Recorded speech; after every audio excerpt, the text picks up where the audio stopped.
Here we go. Hump Day edition, Outlaw Radio. On our one of our normal nights, Wednesday night, which we always do, 7:30 p.m. Central Standard Time is what the clock said, but I was a little late. You know how we do it. My name is Kevin Barnes. That is my government's name, my government name. My father gave me that name. My mother gave me that name. Kevin Barnes, the mouthpiece of the movement, the militant with a microphone, aka the Negro Whisperer, and I'm also known as the world class smartass. Welcome to Outlaw Radio, pleasure and pain. Don't that sound nasty? Pleasure and pain. It sounds almost pornographic, but that's not what it is. I'm not alone. I got my co-host here with me, Mr. Carter. How you doing, my brother? Hey, I'm well. I'm well. I'm well. How y'all doing out there? Welcome to Outlaw Radio, where we talk that talk and we definitely walk that walk. Raising vibrations and elevating thought. Y'all better come on in. I'm trying to tell you who I am, the black woman lover, the black man's brother, the culture teacher, the ghetto witch doctor. Hey, y'all know the Seaboss, man! Get this shit cracking around this mother. Your audio is a little chunky, but you flow. It's a little chunky, but you flow. I know you said your modem has to warm up. You kind of glitching around for me. But welcome to the show. Y'all heard what that man said. Welcome to Outlaw Radio, man. This is what we do. It is a labor of love, but it's damn sure a labor. It's not easy to do what we do, but we do it, right? Like nobody else can. I'm very happy to be here. I'm always happy, ironically, when I have a microphone sitting right in front of me. I just feel like talking into it. So, what you can do to support Outlaw Radio and the People's Network and the People's News Network and the House of Vitality and Nature's Nature Herbs and Control C and the Call to Action podcast and EPU SDS personal self-defense, EPU Wellness our personal. way. Yes. What you can do is share the show. Right? It's Yeah, not a scam. Share the show. share it. You don't Because cost I a believe dime. people will hear what we talk about and understand that any and everything that we discuss on here are issues that are pertinent to the foundational Black American community. Now, that's not to say every Black person will agree with everything we say regarding the foundational Black American community, but it is what it is. And we also have gone the extra length of, and this is something that you don't see on podcasts a lot, we have a phone line. That number is 262 202 5131. It is scrolling across the bottom of the screen. So is Yeah, the you don't Cash like App. it, you can call it. Yeah, if you don't You like it, then we think got a you chat grown, room. you can call it. Right. Just be respectful and I won't have to hang up on your ass. As Ring we that say. bell. Right. So we'll get into it, man. Like I said, it's been phenomenal this week. Last night, shout out to everybody who rocked with us last night. It was a lot of y'all. Shout out to y'all. I love it when it does that. We came on Tuesday night because we missed Monday. It was a bomb ass show, and a lot of things were covered. A lot of conversations were had. Now tonight I'm gonna follow up with some of those conversations just to put a lid on it, because you know you go and do your post research as well, and we're gonna talk about some different stuff going on. I want everybody to get in before I get started. I want everybody to get in. So tell a friend and tell a friend. Share it on Facebook. Share it wherever you can. Share the YouTube feed. I see Dion on YouTube. He said, "What the fuck going on?" You know what's going on. It's Outlaw Radio, man. It's the Hump Day edition. It's Outlaw Radio. Pleasure and pain. I'm working on ways to say it to make it sound seductive. Pleasure and pain. Well, that sounds creepy. How's your week been going so far, my brother? Man, my week has been going excellent, man. I told you I was on the news last night, right? Right, right. Yeah, I was on the news last night talking about healthcare, and the Republicans and Democrats and all that shit. You know what I mean? And today I'm on the news again. How about that? On Channel Wow. 4 again. They got me again, y'all. This time I'm talking about the tax increase. They pulled up on the House of Vitality and was asking me questions about the tax increase and if I feel it or if I see a difference or anything. So they did a little piece with me. So I'm gonna be on the news again tonight, 2 days in a row, man. God damn, that ain't never happened. Hey man, there you go. God damn. Hey, I'm gonna tell you though, man, it's a blessing. You know what I mean? I've been saying it since we opened. I'm like, man, it ain't many businesses that get blessed like that and get opportunity to be on the news, get radio action, and all kind of different shit like that. You know what I'm saying? It's a blessing. And personally, I feel like it's just a testament of being a good dude. You And definitely and have God, action. universe working You, out you, with me. you Hmm? you definitely have action. You definitely your move. You've been moving. You've been Motion. What visible. the young folks call it, motion. Motion. We used to call it action. You got action, but they say Yeah, we motion, call right? it action. Young folks But call it motion. they say you slide. You sliding, right? Yeah, most definitely. And shout out to you because I know the work you put in and you deserve it. I do want to. I got to keep doing this every time I do a show. Prayers up for Paul Cooper. Paul, come on, pull through for us, Yeah, man. Come on out. Come on back out. So yeah. now we can reciprocate some love to you and show you, man. Come on People who back, you rock homie. with will have your back. Yeah, man. Come on, Paul. Let's do it. Let's Got a pull through. shitload of cheese for you. Come on back to the house of Yeah, man. vitality, man. I got Yeah, a man. bunch of them for you. Pull through. Yeah, man. Come on back to us. Um, Drinks on me. shots, right? Shot cam, right? Right. Shots on me. I hate, we talk a lot about things that are difficult to process. And I was thinking about how do you actually balance your life? Like in trying to find some equilibrium for your life, like how am I gonna manage? It's all kinds of stress, it's all kinds of drama, it's all kinds of, threats and it's pitfalls and stuff like that. So I started thinking about pleasure and pain because there is a lot of things about life that hurt and they can trigger you sometimes and send you into a whole different set of behaviors if you focus on them, and that's pain, right? But I'm seeing right now, I'm living through this season where my son, he's graduating from high school, he's gonna get an opportunity to go to the next level and play. My daughter has graduated from the university. She is, about to be a professional, an adult. Um, my family in general, my wife and I, communication is really, really after all this time, I think we kind of found something in there on how to communicate with each other. So that's the pleasure. So there is pleasure and there's pain. And I think we all deal with it accordingly. We attribute that terminology to something physical or something sexual, like you thinking about some that freaky that you like to somebody do to you and it hurt, but you get it, you like it, right? you know, Sometimes you get pleasure. Sometimes you get pleasure and pain from knowing too much. You know yeah. what I mean? Let me explain. Okay, give me that. Let me explain. No Like, Diddy, no Diddy. under having an understanding like about let's throw politics out there for an example. Okay, You know what I mean? We understand, like we see politics and we start understanding how it work. And we start well, not how it work, but we start understanding the people in the politics. You know what I'm saying? And you think that your people and you like to feel good, like how that moment what we had when it was like all black people in office. Like, wow, you know what I mean? It feels so good. Like, you know what I mean? pleasure. This might be the beginning of something, and that's the Yeah. pleasure. But then the pain come afterwards when you see ain't shit changing. Ooh, you did that one. I like that. I like what you did right there. That's dope. That's dope. I can tell you get the concept right away. You feel me? Yeah, And that's how it goes, Kumar. That's seeing Obama as president. Wow, what a feeling. But then yeah. after 2 terms, Cause you you do like, feel good, cause it's a black man.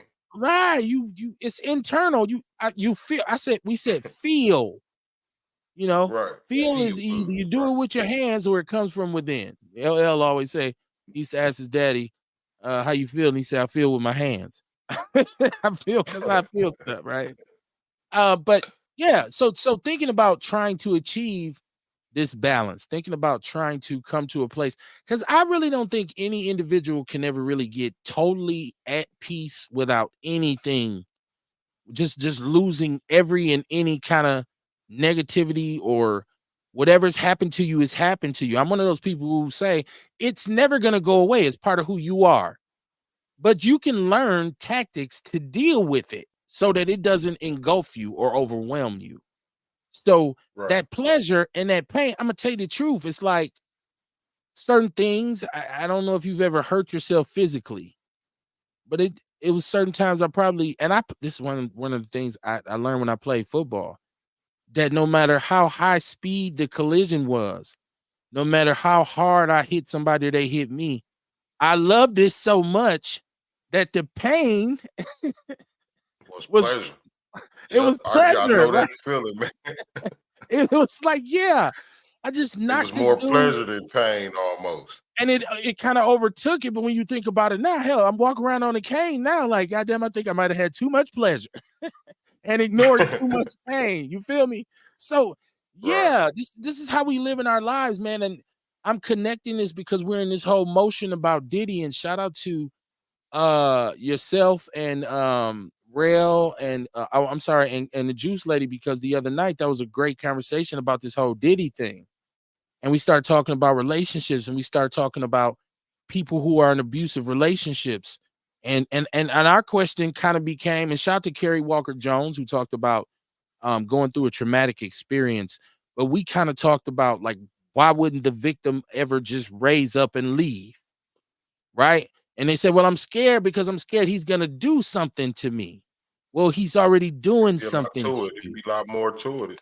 It's just like, Right. when women they you in a they in a relationship, in the abusive relationship, and they got a man that's paying all the bills, taking care of everything for them. They ain't had to go get a job or none of that. You know what I'm saying? And then, like, when it's over, oh, Here's the connection point that I so magically and mysteriously was able to pull out of the air today. There is a homicide case involving a lady by the name of Bobby Lou Shoffering, young Caucasian white lady, uh, young relative to myself, I guess. I don't know if she was in her 20s or whatnot, but she was murdered by her boyfriend, husband, whatever her male acquaintance was. He shot her several times. He murdered her, and he just got life. But the Milwaukee Police Department has suspended 4 officers because she actually called the police and told them, like, I mean, all about this situation. Neither one of them, the officers she spoke to on the phone, neither one of them wrote a report. And the officers that she spoke to who were in the patrol car didn't even go by her house. Despite all the stuff she was saying to them and telling them, a couple weeks later, she gets murdered by this individual. So MPD suspends the 4 officers. And I guess my all they point in got all was this is, suspended. well, that's all they got was suspended. And it ain't like a 2 or 3 year thing. They got suspended because of their negligence. But this also tells me that within the Milwaukee Police Department, this is the norm when you're dealing with domestic violence situations. So I guess when I was saying to the sister, well, you should have ran, you got go get help. And she's like, no, you don't understand. People don't believe women. They don't take it seriously. You'll be all right. Yeah. Call the police. You call the police and they don't help you. Now what? For me, in my mind, it's rebel soul at that point. I'm out here. I'm gone. Shoot me in my back. I am gone. Right. And so I just thought it just made me think, like, it's so much more as us as men, we gotta be way more alert now to the signs of it. And it's not just because of Diddy and Cassie. I think that's just kind of like even more fuel to the fire that for a long time people have just kind of disregarded it. Like, this woman got, she got beat up or whatever, and it is what it is. I never thought about it like that because I always considered somebody beating on a woman serious business. But dealing with women who are in these situations, a lot of times it's not as easy to get out as I probably had assumed, you know. Right. And I'm a whole And man too. that's what I was alluding to. You know what I mean? You got a woman that got a man in the house that's taking care of everything, and she ain't got no job. Like, where's she gonna move to? She ain't got no plate, no money to get her own place. She ain't got no means to keep it going if she do get another place. You know what I'm saying? So it's like it's almost like a blackmail type thing. You know what I mean? I'm hovering this. I got this piece of meat over your head, and you're gonna stay right here trying to get it. You know what I mean? If you go somewhere, nobody else gonna want you. I mean, you know what I mean? It's just a whole game that the brothers run to make women stay in those positions like that. But what about the women Kids, who you know what what I'm about the saying? women Like what who I'm gonna do do work about my though? kids, There's huh? women who do work. There are women who do work Well, though. yeah, there There's are, women there are, who have money. As a matter of fact, and it, and it there's may women be who other make hold reasons. on. There's women who make the majority of the money, and that be the reason he's whooping her ass because of his Well, I insecurity, ain't because of seen too his many of them situations, but oh, I'm it sure it happens. is. It happens. It happens. Yeah, It, I'm just saying I ain't seen too many of them, but I'm sure it does happen. You know what I mean? But it's even in that okay. case, like fear, like in that case, it would be fear.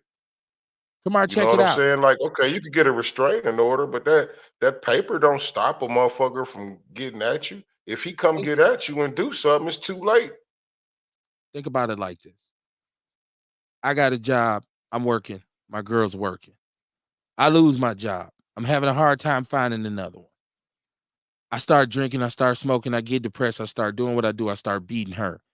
That happens a lot. That's what I'm saying. It's not just about, you know, it happens. It's a common occurrence. Like shit, he snapped, he depressed, he fucked up, can't get no bread. Who he taking it out on? He's taking it out on her, and she working her ass off. She got to go to work with black eyes. This happens a lot within the workforce. My point is that the scope of it, right, is way wider for me right now. I learned from being on Outlaw Radio myself. It helps me get to the point where that's why I listen to everything. That's why I don't tell, oh, shut the fuck up. I don't want to hear that. Nah, tell me what you know about this. And so, I can't say shout out to women who've been abused. I just got to say, brothers, we got to do a better job of understanding it. And because a lot of us just ain't sympathetic to it. That's just the truth. A lot because so many of us have done it. It's so many brothers who just, man, I used to have this girl, man. She was crazy. Man, I used to have to you know what I'm saying? I've seen this. I've seen one of I have a homeboy who was baby Ike Turner. I've seen him millions of times. And I always said to him, that shit's out of order, dog. Why you be doing that? I didn't get out to help. So maybe I'm wrong too, right? I just was on him. Like, dog, what's up, man? What the fuck is wrong with you?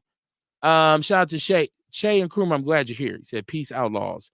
From the mile high income and migrant flooded city, Shabaka's black experience enhanced frontline black news and the revolutionary agenda. Dion says, as a former abuser, it's about control. Also, when you have a mental hold on someone, it's not easy to break away because the victim looks at you as one day you'll change and you'll play on those emotions. There we go. There we go. That's how it manipulate. That's manipulation, right? I think a little pleasure and pain get mixed up in there too, Kumar. I think a little bit of that pleasure Yeah, and pain because you plays know they a had role. good times. They got because I'm sure they Yeah, had good moments as a couple. They yeah. had good moments, but then there's some horrible moments too. The pain. Here comes the pain. I'm glad Shay's here because I want to put a nail in this coffin, right? And this conversation can extend itself. I shouldn't say that. I don't mind extending it. We have a very serious debate, and I realize because once again, I after the show, I listen to the show, I go out and I hear other people. I don't know how they do this, but they somehow are talking about the things that we're discussing, and so I learned stuff. And so we were talking about on the show last night the '94 crime bill. I wanted to put some points on this just to kind of, as black people say, remunerate my point. First of all, it's called the Violent Crime Control and Law Enforcement Act, passed in 1994. Okay. There are a lot of parameters to this bill, and I've looked at it inside out from the origins, who signed it, and everything. But we made a point the other night about our community, right, Kamar? We made a point Right. about how it affected our community, how it affected us as individuals, how it impacted our life, speaking on the crack epidemic, correct? So Mm-hmm. what I looked into was where we were standing at in 1994 as a people. And so we have this thing in Washington, D.C. called the Congressional Black Caucus. I don't know how effective they are now because I don't see them moving like special interest groups or lobbyists that white people have, because I feel like that's what black people need to do in order to get our position right. Put your money where your mouth is. But they voted for this bill in 1994. The Congressional Black Caucus, the blue blood Dubois talented 10th Negroes who are sitting in DC. A Gallup survey in 1994 found that 58% of African Americans supported the crime bill compared to 49% of white people, right? But it also states that the poll from 1993 felt that an overwhelming number of blacks believed that the criminal justice system treated blacks more harshly than whites, right? So, when there's a historian involved, and his quote is that the high crime rates in the black community directly contributed to their support of the bill. All right. And this is also a way that the Democratic Party was able to secure black voters for Clinton, because at the time they were saying that the Democrats had gotten soft on crime, right?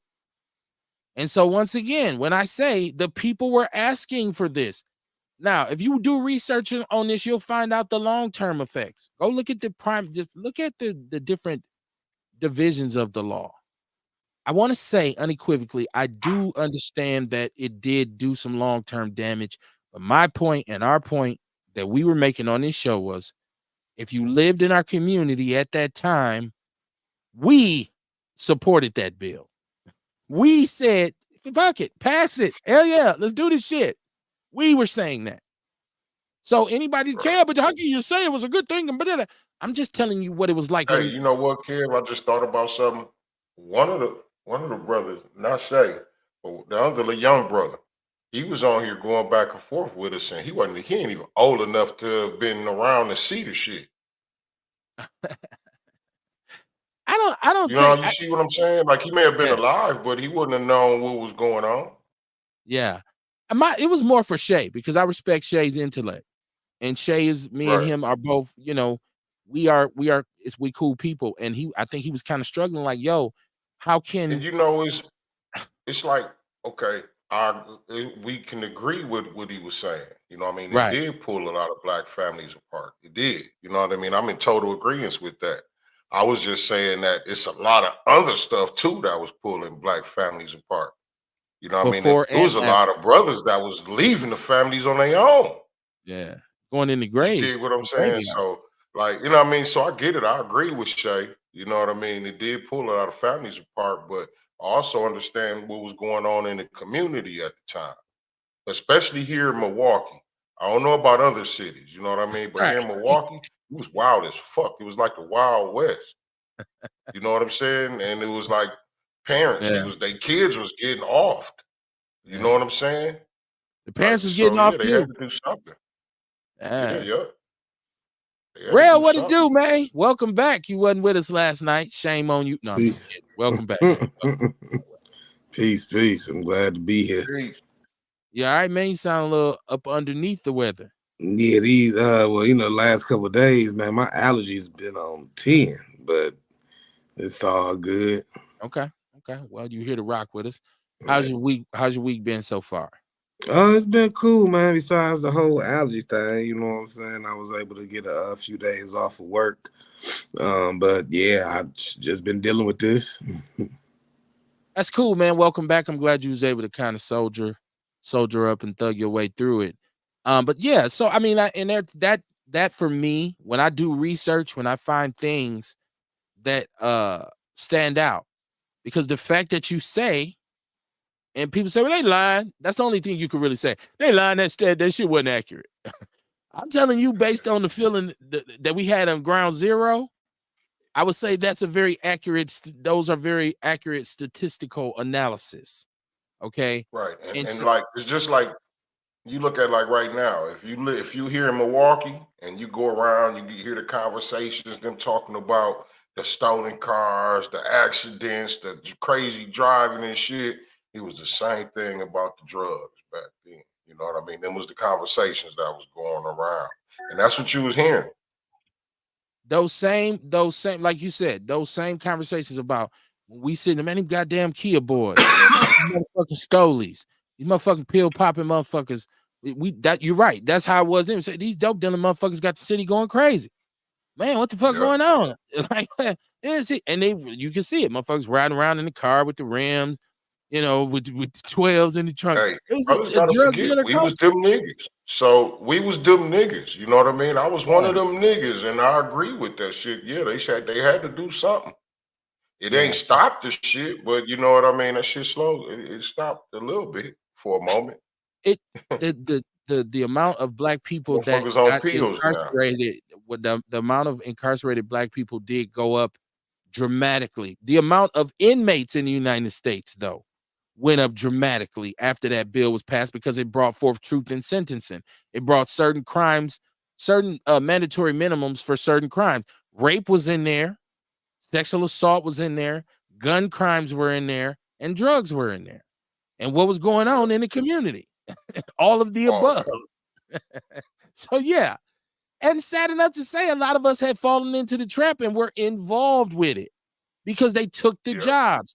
I'm not denying the part that the system played because the jobs mysteriously just vanished. A city that had been one of the most prominent for black people standard of living, shoop, gone. And I'm talking about from 75 to 85. 10 years. Perfect storm for crack to come. Oh, guess what? It ain't just cocaine. It's a new cocaine. Like, how you got a new cocaine, right? And so it changed the game, man. I don't want to keep talking about it. I understand anybody's opinion on it. I can understand my people who say, but Kev, it locked people up. And that was one of the things I wanted to talk about tonight because I want to ask everybody else, if locking people up is not the solution, tell me what yours is, right? If you what should we do with these people? Right. What should we do with them? what should we do with them? Answer that. Y'all Right. answer that. What should we do with these people if they ain't putting them in jail to get them out the community for killing us? Or behaving antisocially. Bottom line, yeah, for killing people, like for killing our people. Like what the fuck is we supposed to do with them? Now, the conditions that they face when incarcerated is a different conversation. It's a different conversation to talk about how they should be treated because there's that argument on, well, how do you rehabilitate individuals? Or how should they be treated? How much of my hard-earned tax money should be used to help them? Like that's part of the mass incarceration bill was they took away education for inmates. Right? You could no longer just go in there and go to law school. Right? If that ain't your program, you ain't getting in it. And so, yeah, some damage was done, but some damage was done to our community by these individuals. And people can say it's apples and oranges, and I get it. As a black person, you want to cheer for black people no matter what. It's an emotional reaction. I'm telling you, I don't even have to have the TV turned up.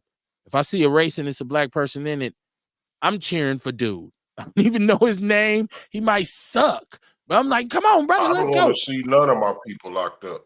But then I don't want to see none of my people harming none of my people either. And I don't want to see none of my people harmed.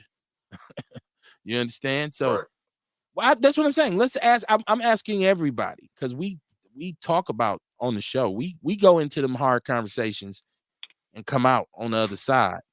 But a lot of people won't have them. What could have been done besides locking motherfuckers up? Or what can be done now? Like we got an epidemic right now here in Milwaukee. Like what can be done besides lock them up and get them out the community to think about what they done? Because see, what I know is I know a bunch of brothers that done went to prison, thought about the shit they done did, and got out here and got on their shit. You know what I mean? I would much rather take the chances on that than just keeping them out here doing the same shit they've been doing. So, and it's not just drug dealers. Do the women beaters like that too. All that. Yeah, all that. Everybody can go who doing damage to the community. Everybody can get it. Dion, what's popping, man? Hey, man, how you guys doing? Sitting back listening to you guys, man, and like my whole situation is, and I know you're going to get on me, Kev, as always. But I'm gonna point the finger, and the whole thing about the crack and the cocaine is that, for one, we didn't bring it over here, and I think that people are really be mad about the whole situation with the drug epidemic. I mean, as far as that with the '94 crime bill, is that these people said this. I don't know if you've seen or heard that tape recording with Nixon, and I forgot the other guy, that they're going to allow this even before the Reagan administration, that they're going to allow these drugs to come over here, and they're going to, because we can't call them niggas no more. We can't do that. We got to be a little bit more professional, a little bit more savvy, a little bit more, civilized about the means of congregating and corralling these Negroes and incarcerating them. Then once Nixon did that, he put the play, he put it in play. Then Reagan came before Carter, but Reagan came after Carter. Then Reagan came, so Reagan executed the plan extensively. And so I'm looking at it like these, because like you always say, we said it, Q said it, a lot of people say, we weren't bringing cocaine over here. Dion, do me a favor. Do me a favor. First of all, you got to tell me who said that. We can't have phantom quotes. What you mean? Who said that? Who said we can't say nigga no more? Who said we gonna get him the drugs? I mean, Nixon. I told you Nixon. I don't know which person it was. We ain't bring guns here either, but motherfuckers still shooting people. Hold on. So they shouldn't go to jail? Hold on. Let's talk about Richard Nixon, though. Let's talk about Tricky Dick. First of all, Tricky Dick is the one who came with the fake ass first war on drugs. He was the first one to say, hold on, hear me out. I've heard the Nixon tapes, and he did say some racist shit, but I never heard him say anything about we gonna just give the drugs to the black people. Now, the point is, Nixon was gone by what, 71, 72? I don't, whatever. I think what Gerald Ford was after Nixon. Right. Reagan didn't get elected until 1980, and the whole import of cocaine from South America hadn't actually started yet under Richard Nixon. But wait, hold on. What did you hear me say? I said he put it in play. Reagan executed it. See, that's the whole thing. Like we always say, and this is, it got something to do with it, but I'm just gonna break it down. With the North, that's just like with NAFTA, with the North American Free Trade Act. George Bush put it in place. The first George Bush, but Bill Clinton signed it. So now going back to what we're talking about with Nixon and Reagan.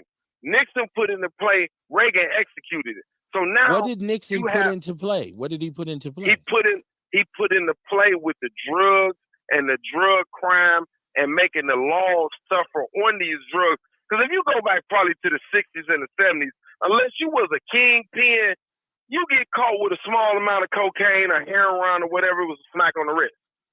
You feel what I'm saying? But that went on until the 80s. In the late 80s, they changed a lot of that legislation to create mandatory minimums. That's what we're talking about. I'm saying. But Nixon had nothing. Nixon had nothing to do with that. All right. We're gonna alleviate Nixon. It's like I never said anything about Nixon.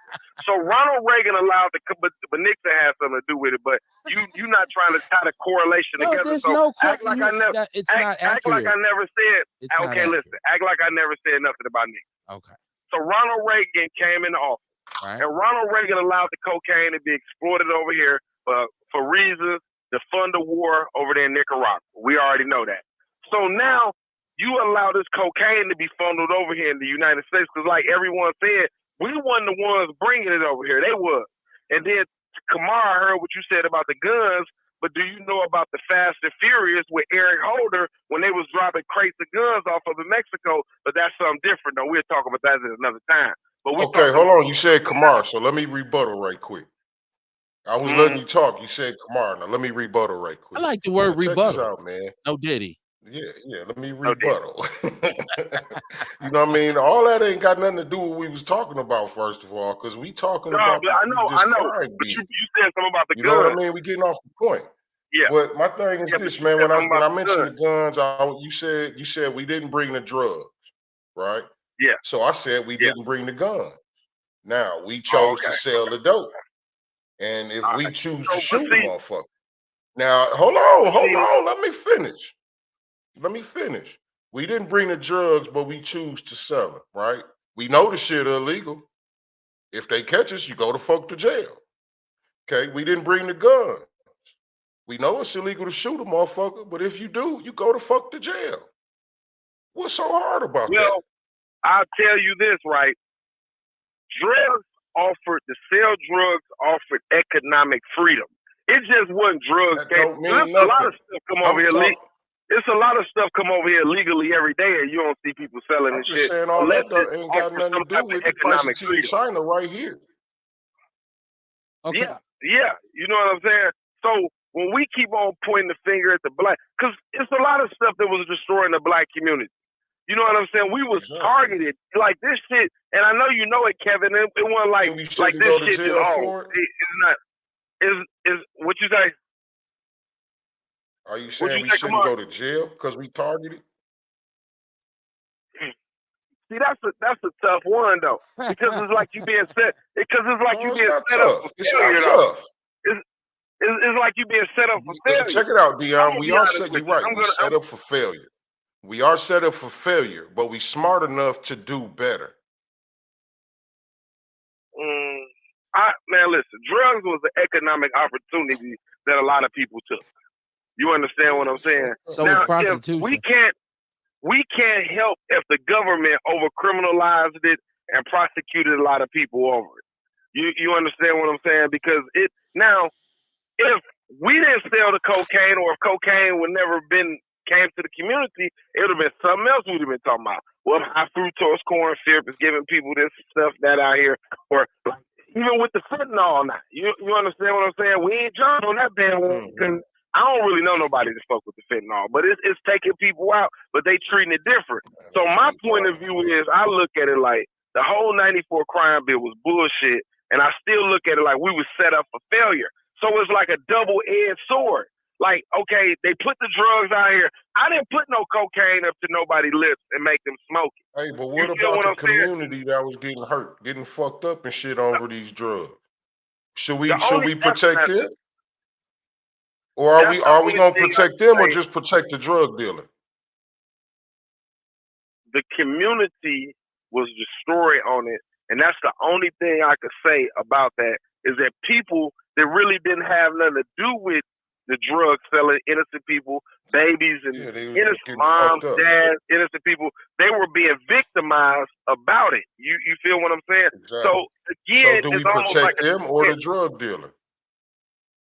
Because the drug dealer didn't bring the drug. To me, so do we protect the drug dealer or do we protect the community? I'm gonna say it again. To me, it's like a answer my question, Dion.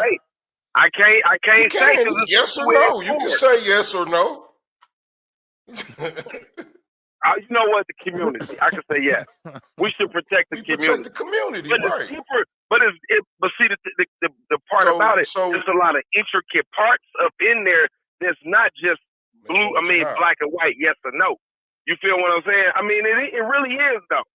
So if, like you said, yes, protect the community, But on the other hand, this young man been set up to fail, protect the so we just throw him away. Ain't no other hand if you gonna protect the community. Check this out. This is what if happened. If you're destroying the community, you gotta go, because we trying to get a safe community out here. This is what happens because we've gotten so far away from where we started, and really we kind of closed that off with saying we just want to talk about what to do with people. Then we ain't gonna even argue the specifics about the crime bill. We're not gonna go back and start talking about Nixon being friends with Elvis while Elvis was a pill popper. Yeah, what do we do? We're not gonna talk about James Brown, who's the godfather of soul, endorsing Nixon and trying to be friends with him, and Nixon's on tapes laughing at him. Matter of fact, that's how James Brown lost a lot of steam in the 70s, because he became friends with Nixon. And everybody like, nigga, you ain't got too big for your shoes now. Now, the original question was, okay, if we don't lock him up, what do we do with him? If I catch you with a assault rifle and you got 7 bodies on it and you a known killer and you selling poison every day to women, children, whoever, and I catch you and I'm an officer, what should I do with you? Should I say, no, you know what? You've been targeted, so I ain't gonna charge you this time and let you go back to doing what you was doing? What do we do with them? maybe they should give them, because this is how I felt when I first got caught my case. I felt like instead of just Man, you throwing ain't me answer away, no question. they should have gave me an alternative. Like, hey, go do this. You know, because sometimes we don't know no better. I knew better, so unfortunately they didn't do that. But sometimes you be like, okay, check it out. We want you to go to school, get an associate degree, get a technical diploma in a skilled trade. Because the only reason people sell drugs, to be honest, is for economic purposes. So you go get this associate degree or this technical diploma, so you could be able to the benefit out here in the jobs market instead of trying to give somebody. Because now we in Wisconsin, we got some places that got stiffer penalties on getting caught with say 10 bags of cocaine. They'll damn near throw your ass away. Dion, if I'm hearing you correctly, you saying if they catch you with some dope and a pistol, they should send you to school. You know what? No. You threw the pistol up in there. Nigga, you had that chance. You threw the pistol up in there, Kev. Now, that was one of your choices. School was one of the choices already. Yeah, they should, because maybe if this man go to school, become educated, you don't want to go to school. You got to think about who these individuals was. You couldn't have walked up to no damn kingpin and said, "Say, bro, if you just go back to school, if you would just stop." I mean, of course, like hell no. They had their choice already. Of course, if he's a Birdman, no, but I mean, everybody won Birdman. We had low-level drug. The most people that locked up are low-level drug dealers. Those are the most people that locked up. And you saying they wanted to go to school? That's why they were selling dope.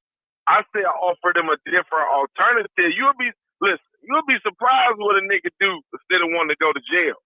I wouldn't be surprised because I'm a nigga who did something different when given an alternative. Yeah, because you just don't want to get locked up, but ain't nothing gonna change about his mentality about crime.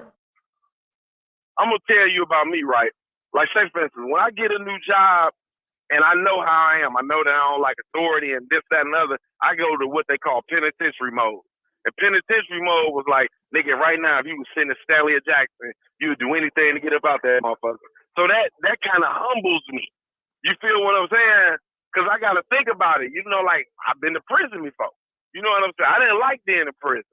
So I got to think about when I started a new job, I know motherfuckers going to be on bullshit. He going to tell me some shit I don't want to do. But right now, if I was a Stanley or Jackson, I'd do anything to get out that motherfucker. So, D, you go ahead, do your thing, get smooth up in this motherfucker, and just live your life because you ain't up in there. But, yes, I do feel that people that are caught, especially first-time drug offenders, now, if you're around the block like Jenny, you want been to the penitentiary, you know what I'm saying? You got 4 or 5 dope cases, and you know this, that, and other. Yeah, I mean, yeah, you should go to the joint. Hey, Dion, how you gonna go in Stanley mode if you never been to Stanley?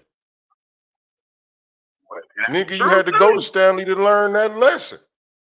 But I tell you this, it is a lot of people You had to go to Stanley to learn that lesson for when you get to your new job, nigga, to just be quiet, chill out, whatever it is you just said. You had to go to Stanley. You just said you had to get in Stanley mode.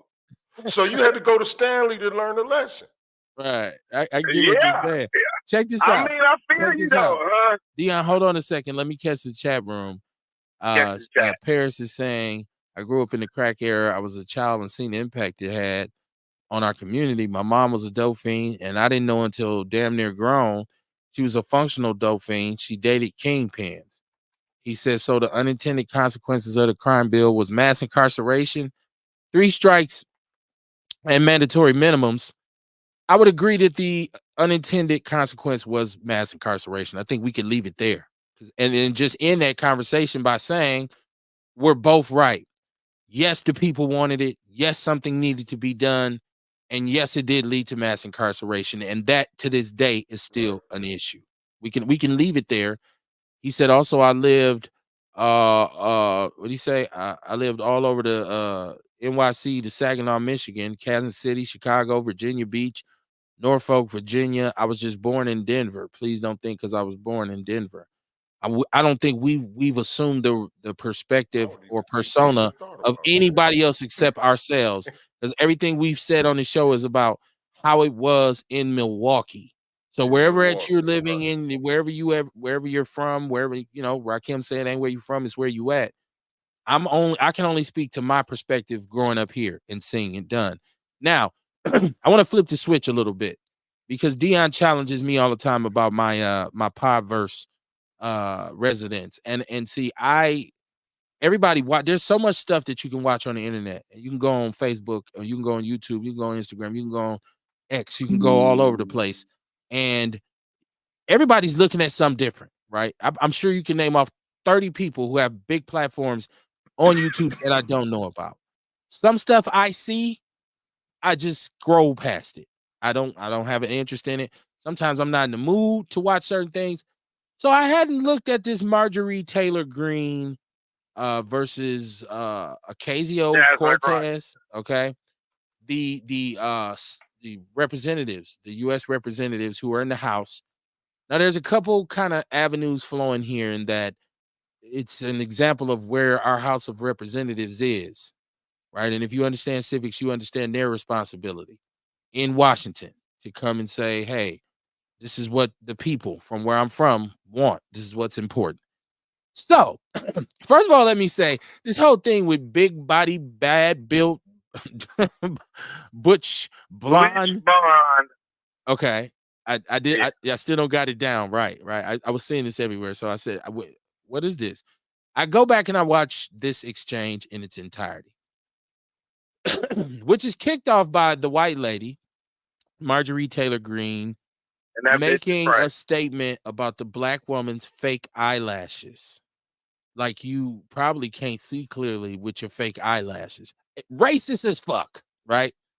You went there, super Karen, right? Like it didn't surprise me. I wasn't shocked. I was like, oh my God, because there's a lot of racist white women in America. Some of them are elected officials. But she insults her several times. They give her an opportunity to say, I'm willing to strike that statement from the record. Which she says, you can strike the statement, but I will never apologize. You will never get an apology out of me. I meant what I said. And the sister, as she's a Latino, I'm guessing, Ocasio-Cortez, she goes back in with this big body, bad built. No, Jasmine Crockett did that. Okay. The Latino lady called her. She was like, baby girl, no, you didn't.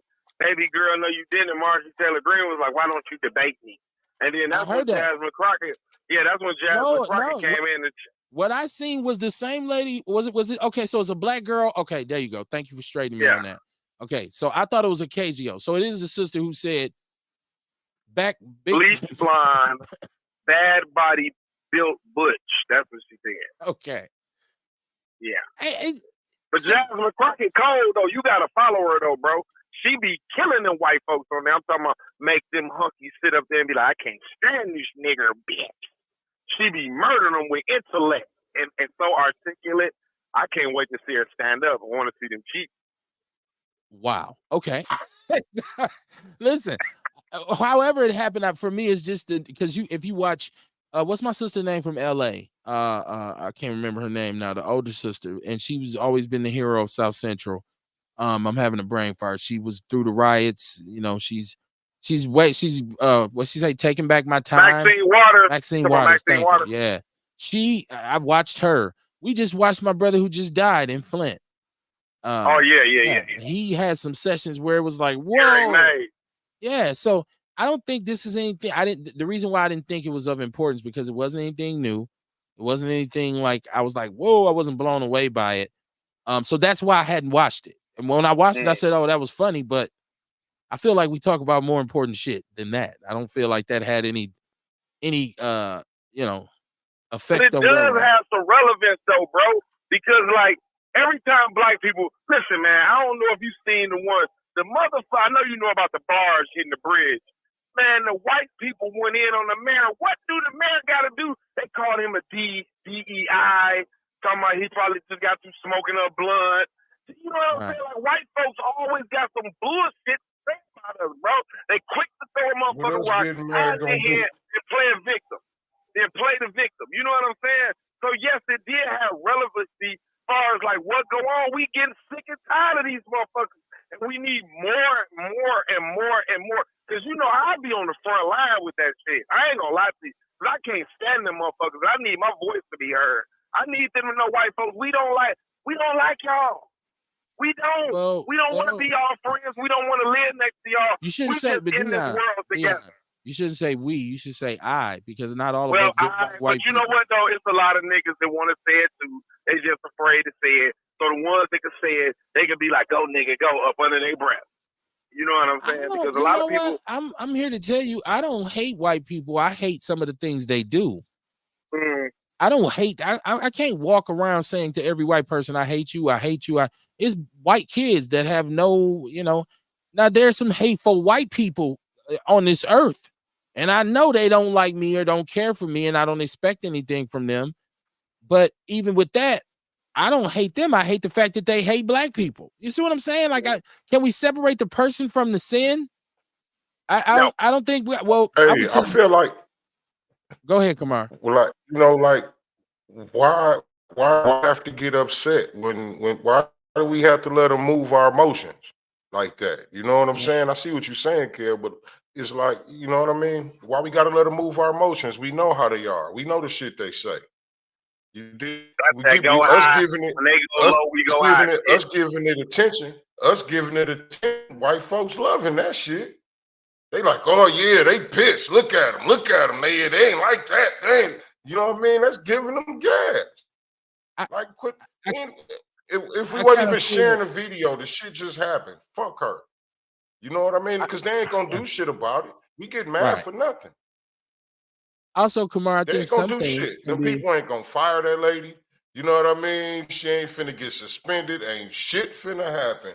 We just getting emotional and upset. Certain things can be them people. Taken they care talk of. like they talk, and there's a whole bunch of black people that talk like we talk. You know what I mean?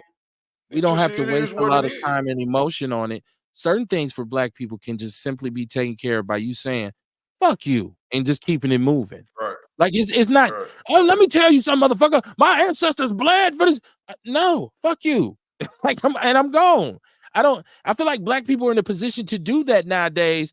Like if she makes that statement, I'm like, oh, fake eyelashes, huh? Okay, Karen.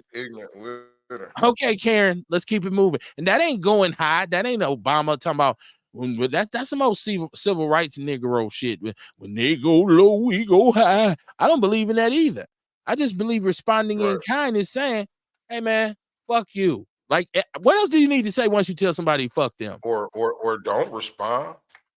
Or that. Because that's why she did it. She did it for a response. She did it because she felt like the black girl would lose her shit.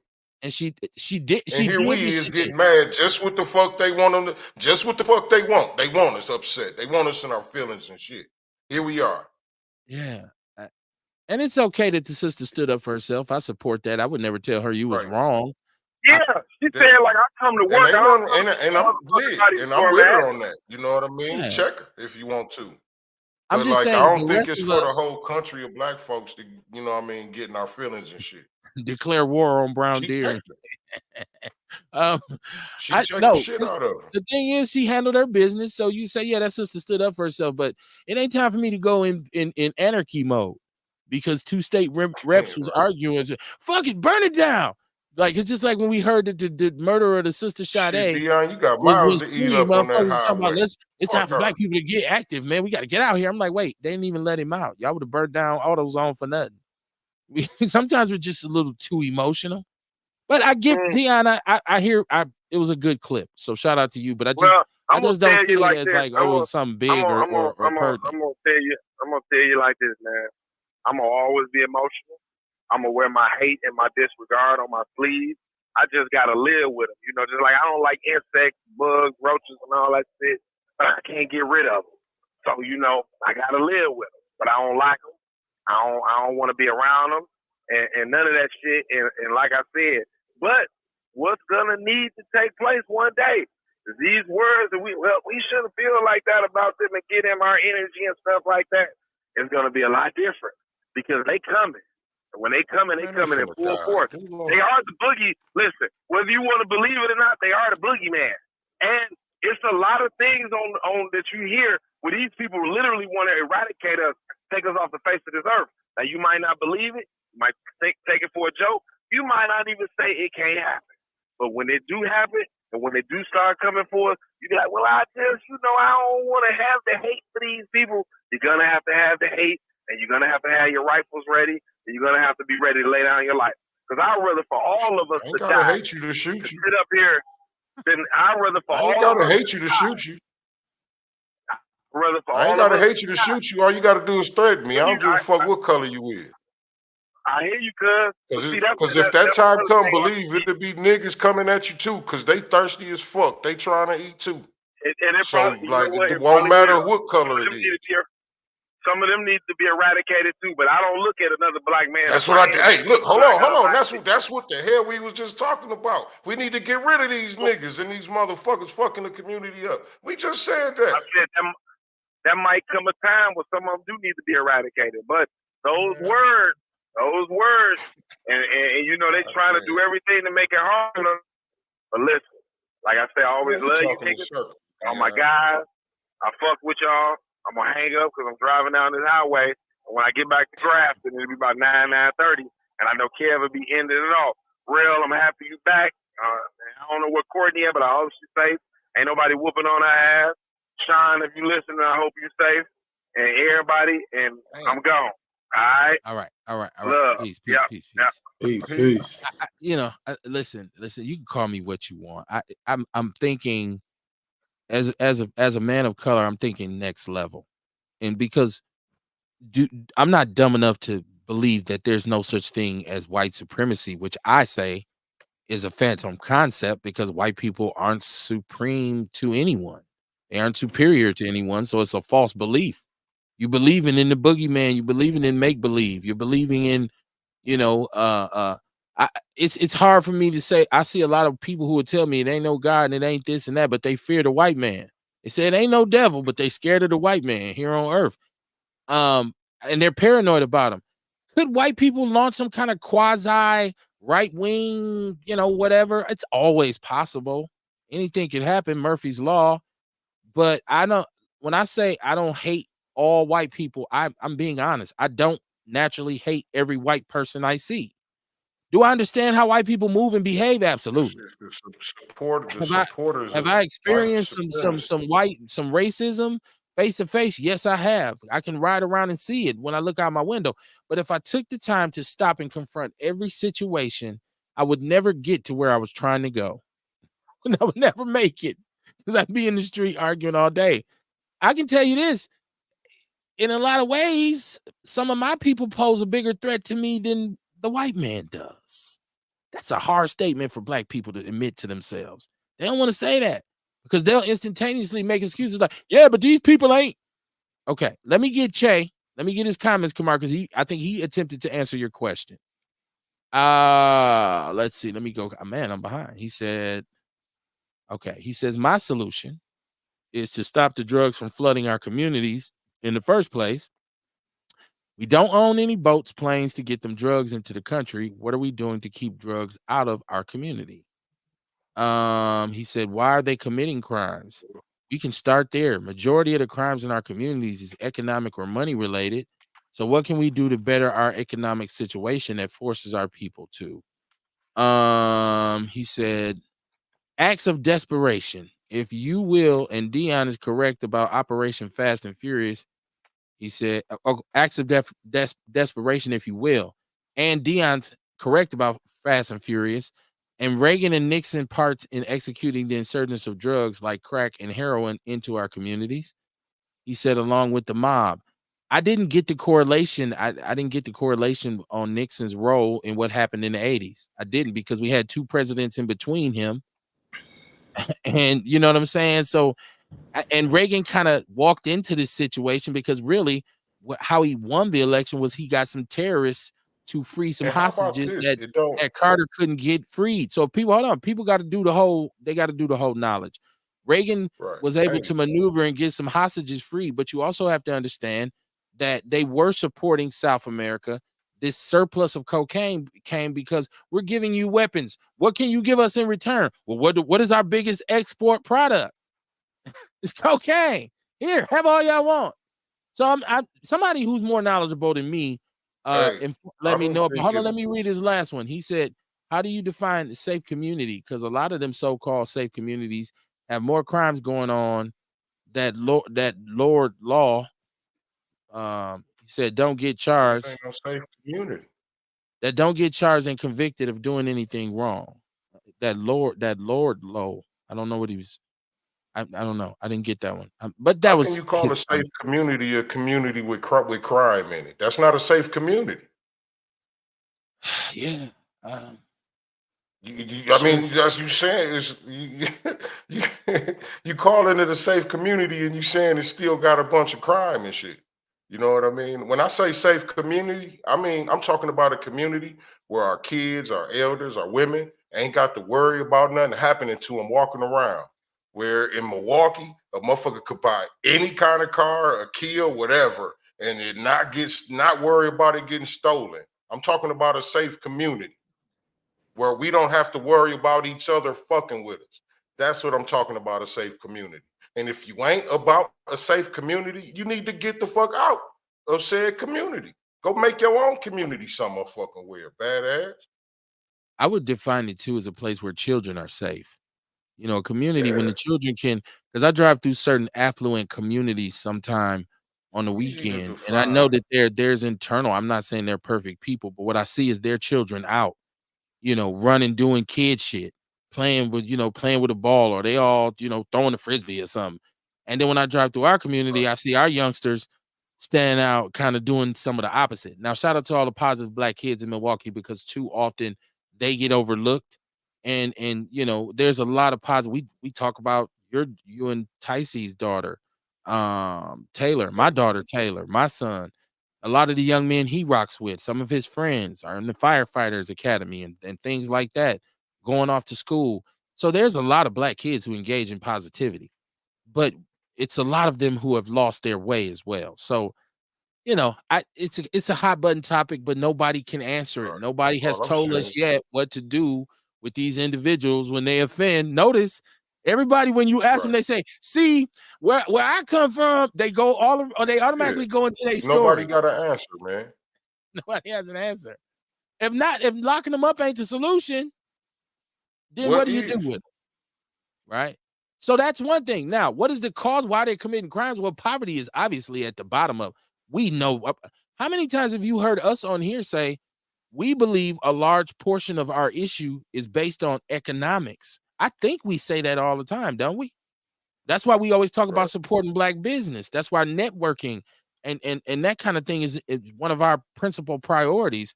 So I believe that there's a lot of alleviation that can be had for our community through And economic then what about empowerment. I all the totally agree. Hey, what about all the young boys that ain't starving, they ain't having such a hard time at home that still choose to go out and sell dope and bring a bunch of crime and harm to the community?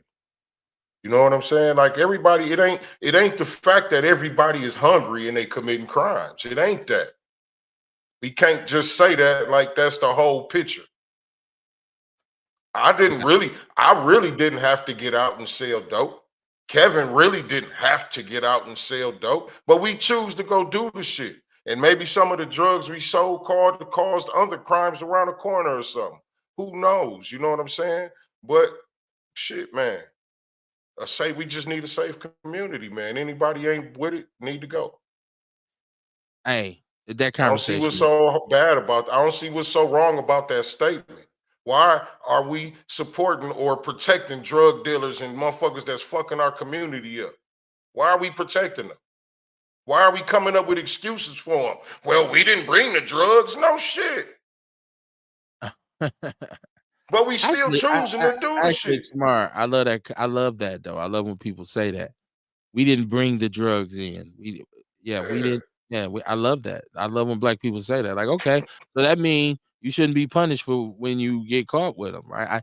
First of all, I think the whole war on drugs was bullshit, anyways, in the way it was done, right? When we right. know that of course this thing got blew up, and the hypocrisy is inside the fact that the people who conducted the war on drugs were the people who brought the drugs in. That Exactly. all of that stuff wrapped up in a ball should be thrown at this whole reparation thing. That we ain't even got to go back 200 years. We can prove a systematic conspiracy to flood our communities with illegal drugs and then turn around and start to incarcerate us, over incarcerate us for the drugs, right?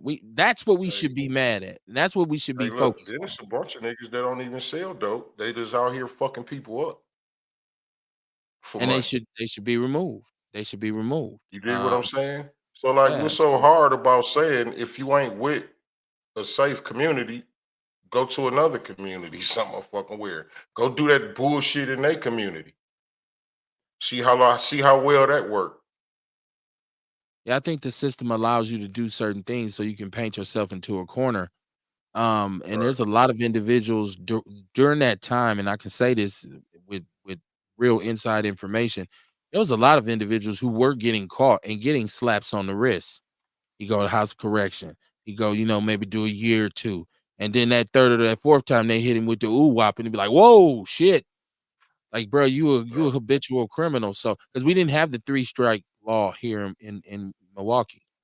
So it was just Right. like, okay, motherfucker, you keep on. We're gonna They give you a hit you with football that number. habitual. It's a wrap for you. Yeah, it's a wrap. So, but and shout out to, I did see this 280 kids. I can't call them all kids.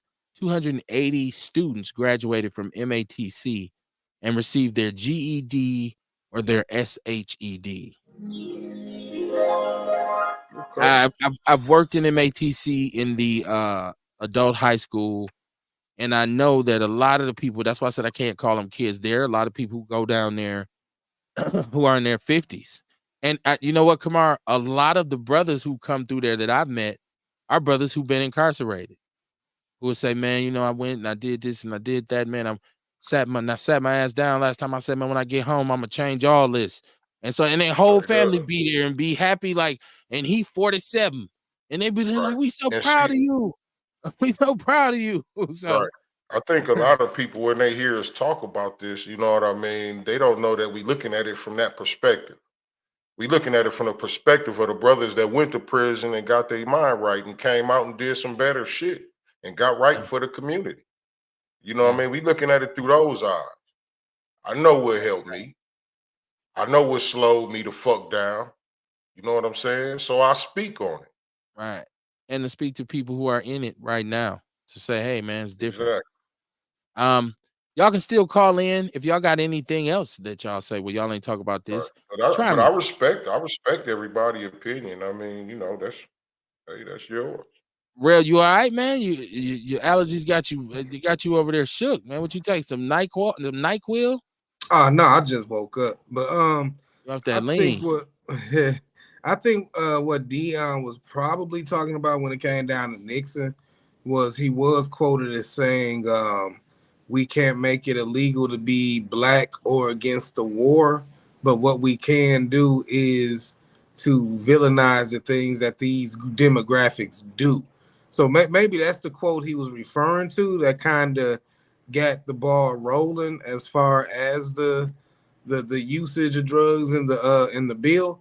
But I think about how, I mean, shit, even before cocaine and crack, like all the 70s movies, they was talking about getting the smack man out the community type shit. It was always some kind of drug.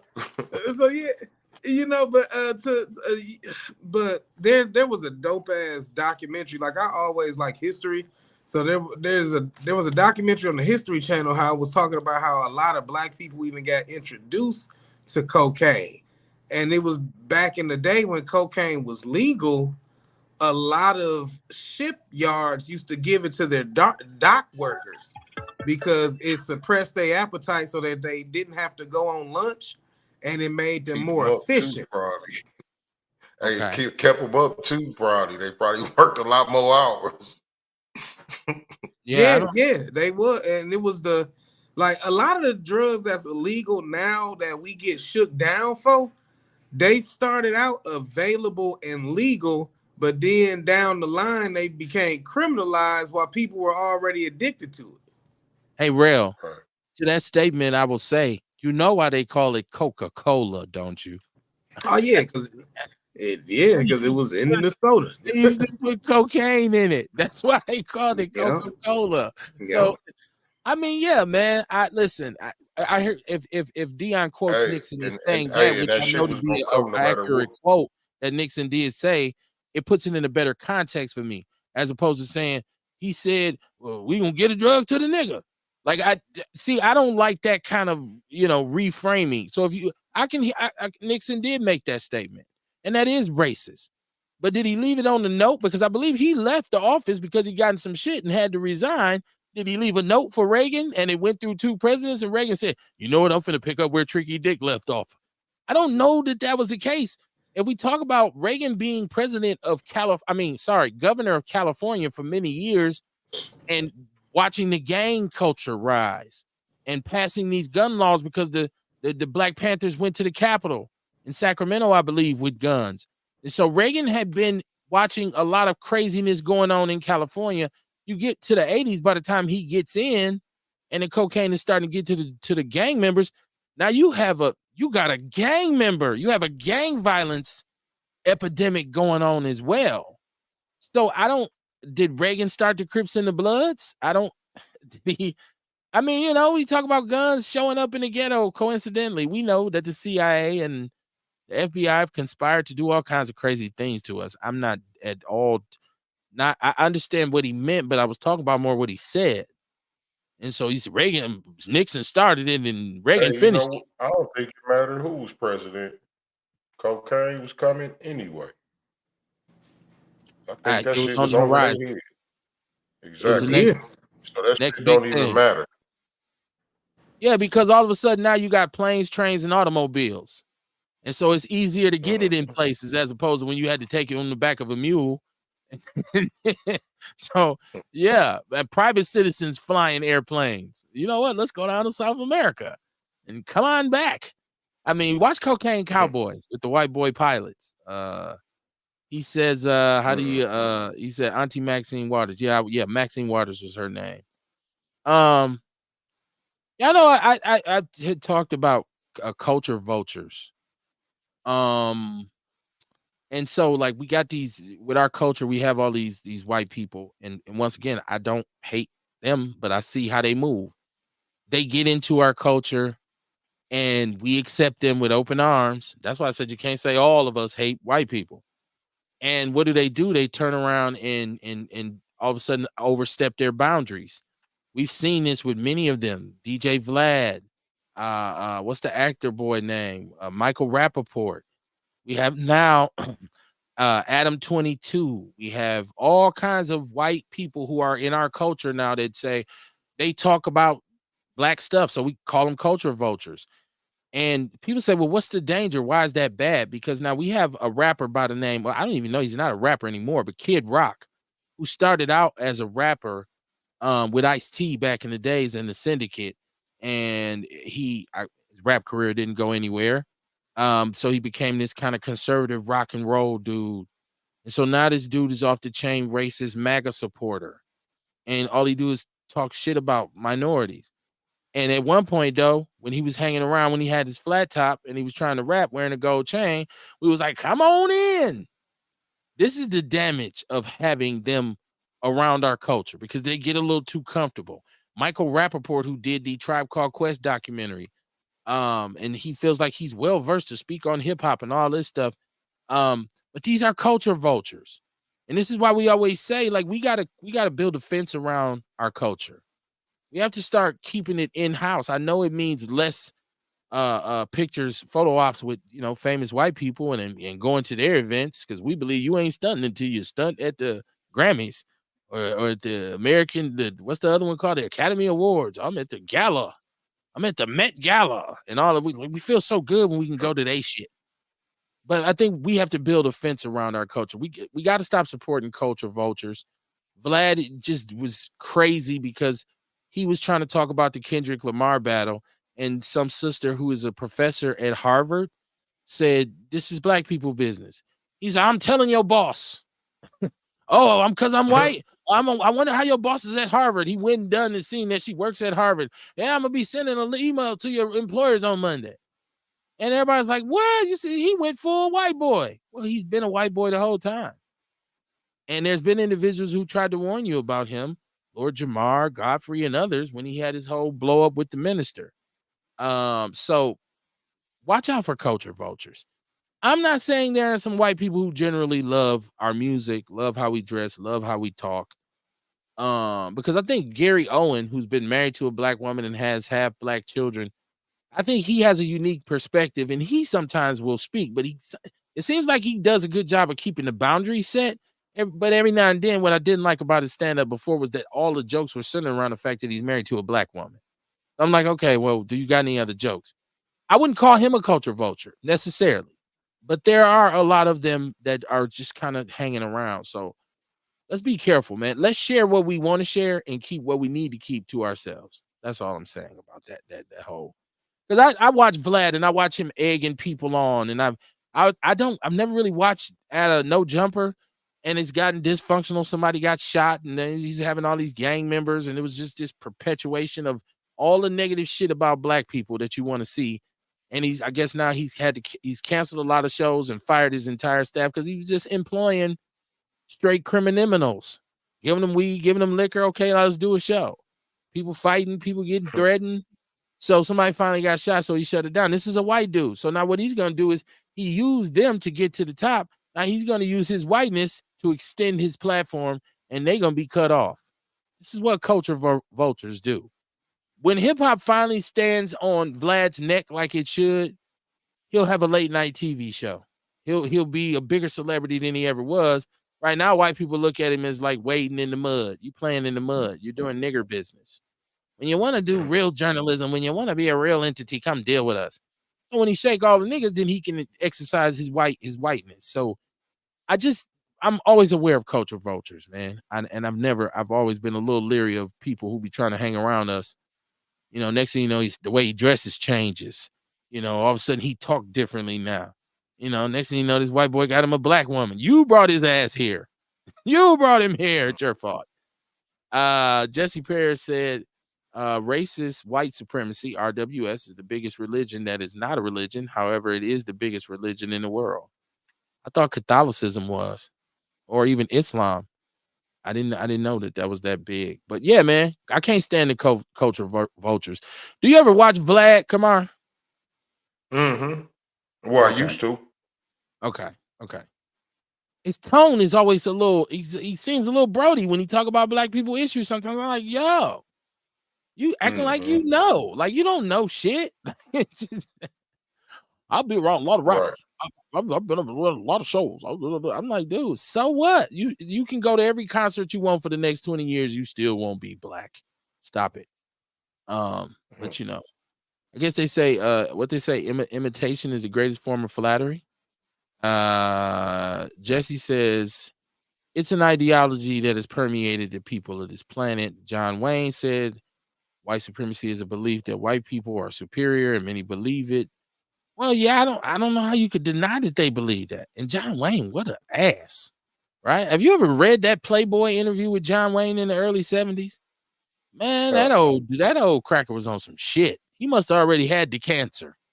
I think he already knew he was getting ready to deteriorate because he was this shit was where he's talking about black people don't deserve freedom until they can learn how to take care of themselves and all kinds of shit like that. He put his whole racist bag on in that interview. Man, what an ass. Right. That's why you heard when on Fight the Power, when Flavor Flav say motherfuck him and John Wayne. Right. And a lot of people didn't even know. Like, why you do that to Duke? Because that motherfucker was a racist. So yeah, man. Let me see. What's the latest in the diddler shit? Now it's just floodgates because now everybody's coming out now with different stuff now. All the women, everybody's coming out now. You know, he beat my ass one time in the drive-thru. You know, I fucking peed on me one time. We was in the bathroom. I didn't know where that shit came from. Then my guy said that was Puffy. Like, it's like Puffy is. This dude done some heinous things, man. Like he's man, he got a long, tough road to climb. Kamar, he's been a motherfucker. I think we kind of underestimated him because he was Mr. Shiny Suit and take that, and we laughed, and he might have been more gangster than Suge Knight. We always felt like he was scared of Suge. Like that was the point, the picture that they tried to I always paint. thought that too. Like, Puffy soft. Suge was gonna whoop his ass, but you starting to find out. I don't know if that was entirely true. I think Puffy might have been shit, man. You hearing about some of the stuff he done did. It's just like, I'm over the video. Me personally still, but it's other stuff that's coming out. It's other acts. It's things that people are saying now. And people can be sued for libel if they're lying. So I don't believe all these people are lying. I think some of these people's stories are valid, man. It's like, he made you do what? It just goes to show you, man, that almighty dollar. Boy, that money is a motherfucker, man. Steal your soul right in front of your face.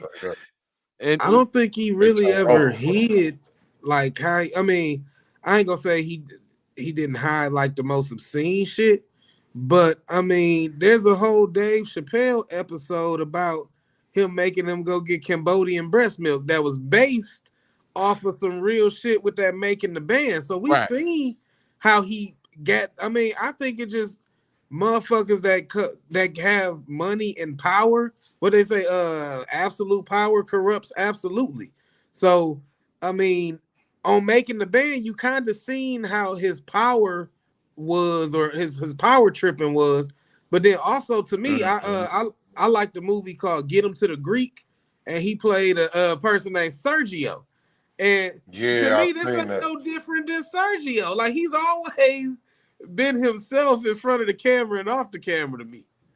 Right. It's the stuff that he's being, the stuff that people are saying though, it's just like, I guess my point is, happenstance, like, right? They say, you know, when you start thinking about what you would have done or what you could have done, right? And it's 2020, right? When you look back, you can see everything so clear. But there are a lot of people who were trying to use him. Okay. There are a lot of people who were trying to get rich and trying to be famous, and they were subjecting themselves to being treated by him. Because not everybody was Cassie who couldn't leave, I guess. There were some people who came to work every day. It's just, and they did it for the money, they did it for whatever, and they did it to themselves. And it's unfortunate they got exploited, but when they usually tell the story back, they don't tell that part of it. Right. They don't tell that part. They don't say how, no, I was a willing participant. And this might be a bad correlation, but I'm going to say it anyways because it's Outlaw Radio. I watch a lot of stuff on, I think it's the History Channel I've seen about Playboy. I would just watch one about the Bunny Ranch, Sex Before the Internet. I watched one about Hustler magazine. And it's amazing to me that, like, you got these adult actresses who did over 1,200 films, and you can show interviews of them saying at the time, yeah, you look at interviews, and now they're like, oh no, that shit was evil, and this person was wrong. He wronged me, and he did it. And I'm like those women who was hanging around Hugh Hefner, literally living in his house for years and years. You never heard of people this shit when he was alive. Now it was 1975, and you know, and I'm like, but you was they have pictures of you smiling naked, like, hey, I'm here. Like, I'm just like, it makes it kind of, and I think that's where men get tripped up at when we hear accusations, because we'd be like, I don't know if I believe that, right? Like, you got like girls, women, and it's not just women, it's men too, but people often look back and say, yeah, well, he was using me. But they may be mad about something totally different, right? But they'll say, but I can say he did do this. When you ask him, did you have sex with her? Did you have rough sex with her? Yeah, I did, but she that's what she liked. Oh, you're a monster. Because she's saying now she did it because she was scared of you. Right. It's all twisted and tied up. That's what I'm saying. So, and a lot of it does come from, I mean, and just like you said, and it may be unfortunate to view it that way, but sometimes you just see it like, well, shit, I guess that's just come with the role of being a kept person. Like, you know what I'm saying?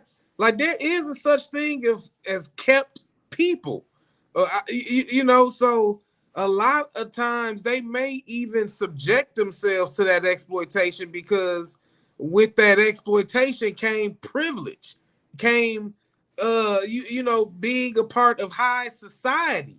They might have been the chick that everybody fucked on, and everybody knew it, and everybody was okay with it, including her, because being fucked on allowed her to have access to this lifestyle that she never would have had access to. I'm not saying it's right or wrong, but it's like, don't play victim after the shit is over and you're no longer kept. While you were kept and had the privilege of being a pet, you had to perform tricks like a pet too. But you were okay with that as long as you felt that it was worth it.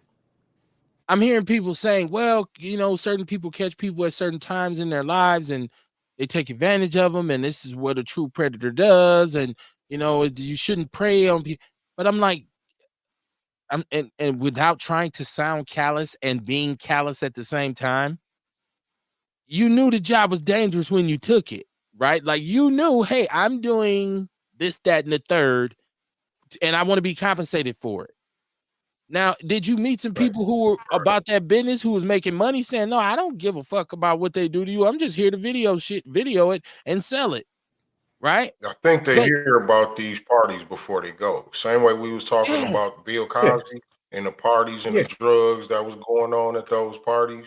I think people know pretty much what goes on when they go. They just may not know the extent. Exactly. I mean, they got movies like I ain't gonna say I'm big into, but I'm aware of the kink culture. You know what I'm saying? So there's movies like Eyes Wide Shut, 50 Shades of Grey, where you know, like, even now, black people are now starting to get into the kink culture where they throwing pleasure parties. I just shared a link about a cruise ship that they about to have go out where it's partner swapping going on. So it's like people be familiar with this lifestyle. It's just that, once shit go bad, now they blowing the whistle. But this is a whole lifestyle that they may have been down with. We be aware that it exists. It just seems like it's always the black motherfuckers that go down. I mean, we got the list of Diddy victims before we got the list of Epstein victims type shit. You know what I'm saying? And he been prosecuted. Right. And they even saying that maybe Diddy allegedly may have, provided people to play with for these high white elites type shit. You know what I'm saying?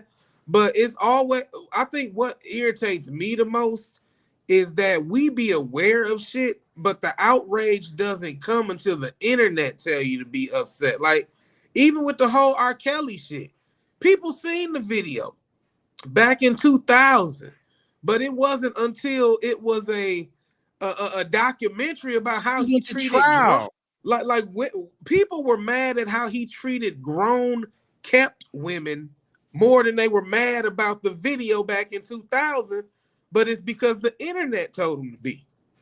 Well, we seen how Diddy was on making it. He went to trial and was exonerated. He made a song about it, right? After the video came out. Right. So it's like, and then people were still, people knew about Aaliyah. People knew about this other girl, but it wasn't until Netflix told motherfuckers to be outraged that we become outraged. So that'd be my thing. Like they was like that whole comedy thing, selective outrage. Yeah. We choose when and what we gonna be outraged about. I used to joke back in like 2010, 12, I used to say Diddy was the Antichrist. And that was just because I've never seen anybody successfully leave Bad Boy and get successful. I mean, like, everybody, if they left Bad Boys because they went to prison, motherfuckers died, or even if they successfully left, their career was never the same, except Jeezy. Like, I think Jeezy to date is the only motherfucker who was successful after Bad Boy, but I think that's just because he never was like really officially. I think it was more of a partnership than him being Bad Boy South. Yeah, Bad Boy South. I listen. I don't want to make light of anybody who has been taken advantage of. I can't like say that enough times. But we put ourselves in certain positions, right? They have whole award shows in which some of these ladies will win anal starlet of the year, and she'll go up and give a speech and say, "Thank God." I want to first thank God, like she's winning, Soul Train award or something, and she'll be the main one 15 years later saying they was so wrong. And so what really killed me about this documentary on the Bunny Ranch, because he passed away a couple years ago, and so there's this mother and daughter who were a duo doing porn movies, and they would be like, one dude got the son, one is with the son and one is with the father. And so they said, okay, well, we tired of doing porn, and they went to the Bunny Ranch, and the lady was saying, now this is years later, they were living there, they enjoyed all the amenities, the lifestyle. She said we started getting mad because they were putting pressure on us to do things together. Well, you're in the porn industry. Of course, that's going to be the next thing. The kink gets kinkier as you kink, right? And so she says, well, he walked up to me one day and he put his finger in me and this and that. And I faked like I had an orgasm. And then I was like, I'm out of here. And I started thinking about, wait, so you would have sex with random guys on film and not even really be compensated like you should. But this dude who's funding your lifestyle, just my crooked male mind saying something's off here. I don't know if I believe everything she's saying, right? And so and it's not just those people, it's people now who sold whatever, and like the artists say, yeah, man, I had this bad contract, I was getting exploited, but we couldn't tell by your videos, we couldn't tell by your interviews, we couldn't tell by you, on your MTV Raps with your Ferrari and MTV Cribs, and we didn't know. So at this point, after it's over, I don't think you should say anything unless he really done something like bust your head or broke your nose or something like that. Then I think a lot of people just need to it's your fault, basically, is what I'm saying. You put yourself in a bad position, right? And that comes to us looking at self first over everything, because we make a lot of excuses for, oh man, it was their fault, it was his fault, it was his fault. It's probably was your fault. It's not fair what happened to you, but you put yourself in that situation. So, and some of the ladies, I believe, are sincere when they say, I was young, I didn't know anything, I was fascinated by this lifestyle, and then I just got totally lost and I lost myself. But is that Hugh's fault? Because you were gonna get lost to anybody. What if you got lost to a dude who didn't have no Playboy mansion? He had a camper in the desert. Right. You became a meth head. Like it happens often. It happens often. And again, like you said, I think the most powerful we can be is realizing the role we played in our own calamity. You know what I'm saying? And it ain't victim blaming or shaming. It's more so victim empowering. How did you play a part in this role so that you won't play that shit no more? You know what I'm saying? Because like you said, people are like, well, I was young and I was impressionable. Okay, you're absolutely, and somebody exploited that. No different than if you were in the porn industry.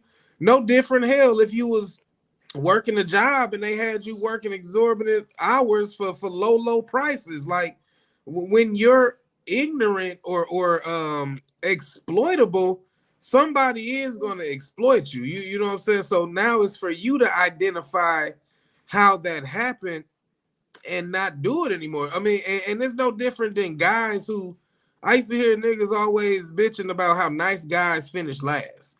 And it's like, you're absolutely right, because if you know the denotative meaning of nice, it means stupid. You know what I'm saying? So yeah, stupid people will always finish last because they're the easiest to get over on. What they say, ignorance is bliss, right? So I will allow.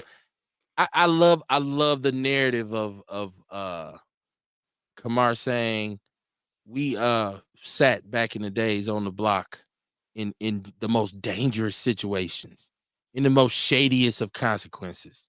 Meet me in the alley. I'm gonna serve you. You're in a dark alley with no lights, crevices and cracks everywhere.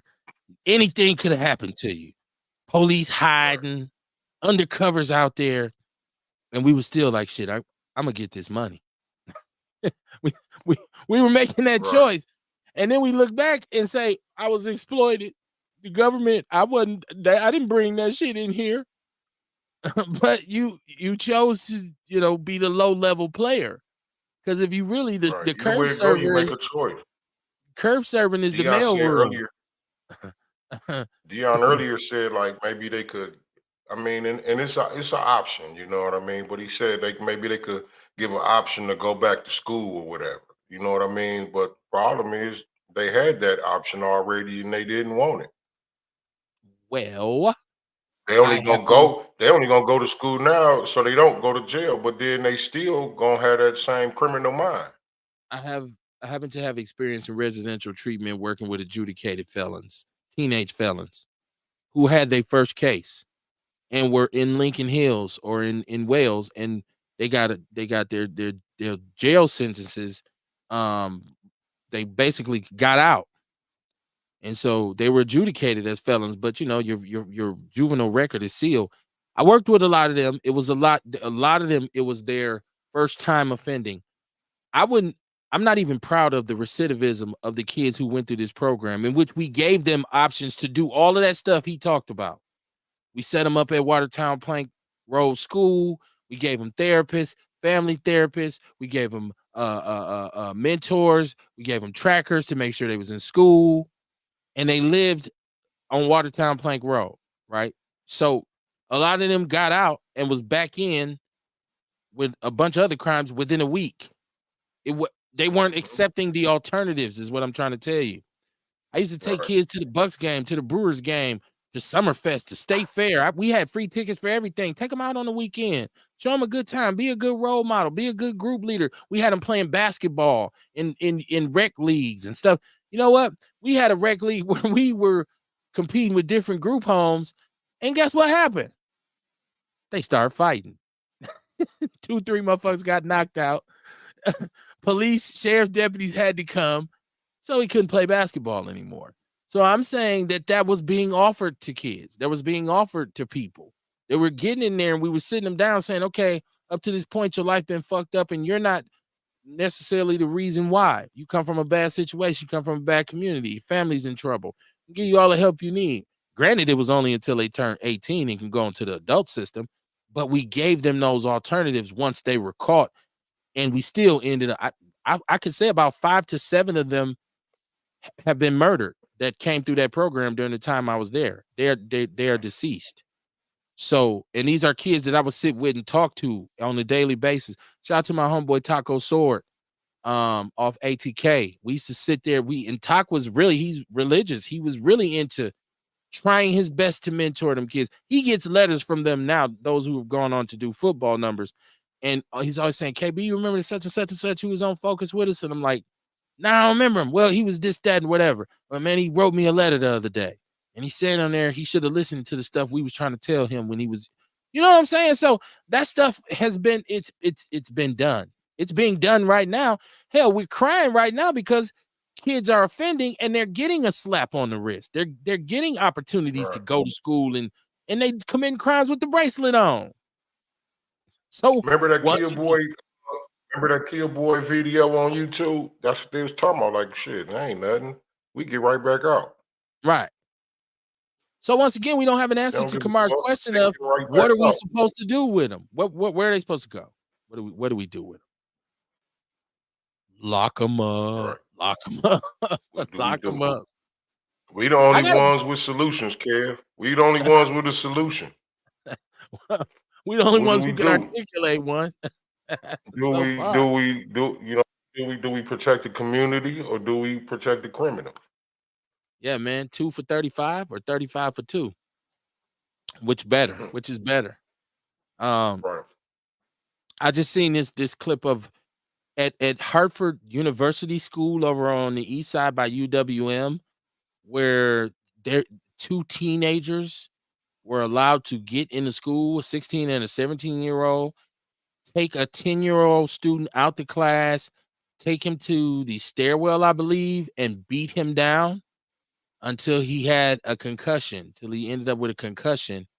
And this mother has got no justice or traction in her pursuit of, you know, some justice for her child.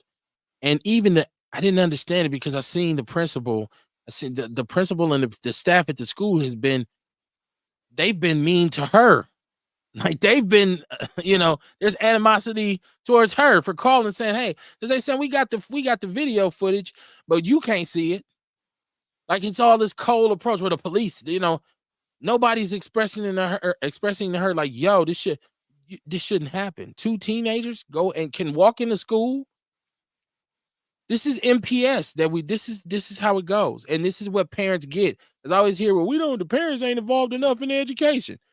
Parents don't want to deal with snooty ass bad attitudes either. When you call the office, this one secretary got to get smart. You go try to talk to the teacher. This motherfucker got some. I went and talked to a gym teacher one time. Keep in mind, my son is an athlete. He's always been a 2-3 sport athlete. I went to one of his conferences one time, and the gym teacher, he just had his ass on his shoulders. And my son was in 3rd grade. Like he's not that bad. But he had an attitude. And I'm talking to him and I'm asking him, like, how's he got a D in gym? Right? Like this dude play football, basketball, soccer. What do you say? Jim is running as being physical, right? I know he get in here and run around because he love to play. But it's just, he just didn't like my son's demeanor, is what it was. So as a parent, when you encounter that, you say, I don't even feel like dealing with these motherfuckers. Right? Hey, my son could play the drums when he was little. He had this white lady teacher who, I don't know what she said to him or what she did to him, but he said, I never want to play a drum again. I thought my wife was finna get in this lady ass. And she admitted, I'm so sorry. I admit it. He ain't played the drums to this day. And he was good. So this MPS, this is what you get. This is what we get as a community when we are trying to go into schools and work with the teachers. Shout out to all the good teachers in MPS, because I know there's a lot of y'all because I worked with y'all. Shout out to y'all. But just like we say, some cops shouldn't be cops. Some teachers shouldn't be teachers, right? They can have a negative effect. I coached football for a long time. There was dudes who I know personally who were coaches that weren't good coaches that shouldn't be allowed to be around children. I tell people I would never send my kid and let him play for dude. Dude, I had to fuck dude up. Just because you got a whistle don't mean you a coach, right? So it's good and bad in everything.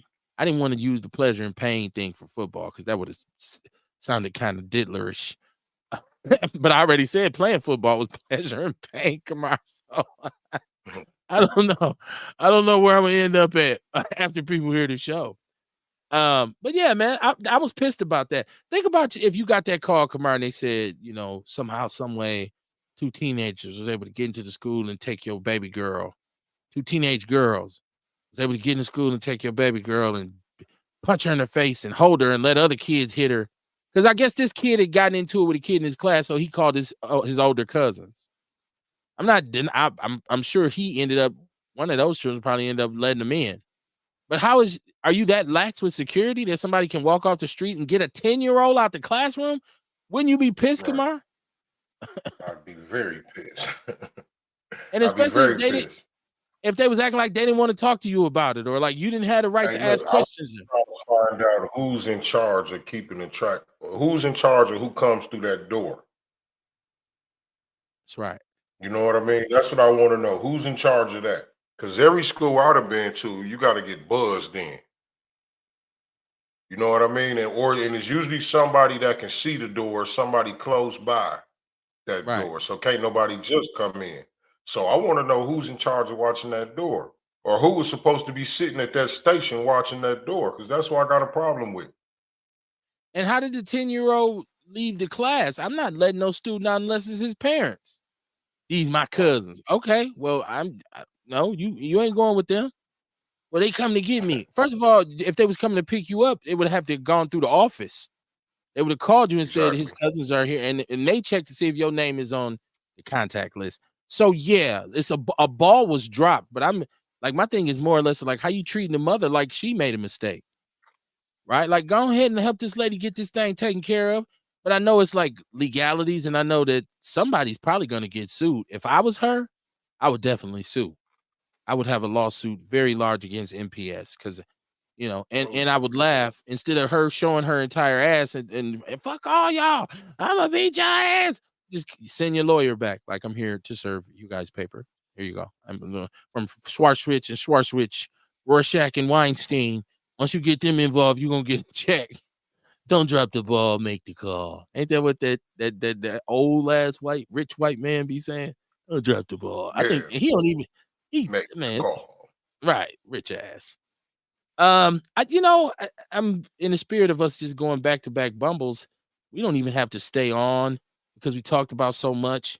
I had about the Palestinians and the and Israel having their conflict, and I wanted to caution people, especially young people, about how they are really just. I know that you don't like injustice, but let's look into some of the things that the Palestinians are doing in terms of terrorism. And I just seen one particular clip where there was a young lady, I guess her family's pretty prominent. She had been kidnapped by some Palestinian terrorists and she had been raped and beaten. She was bloody, her pants, her clothes, everything was bloody. And they were transferring her into, to take her somewhere and keep her and hold her hostage. The women and children don't deserve it, but there's an issue over there. Okay. And I get the Palestinians being mad because of the occupation. But also get the Israelis saying you can't just do whatever. Just okay, you upset. You can't just blow up kids and babies. That is a hell of a conflict, and I would hope the United States stayed out of it, but I know they're not. But I think that is something that let them do that. I don't think we need to be involved.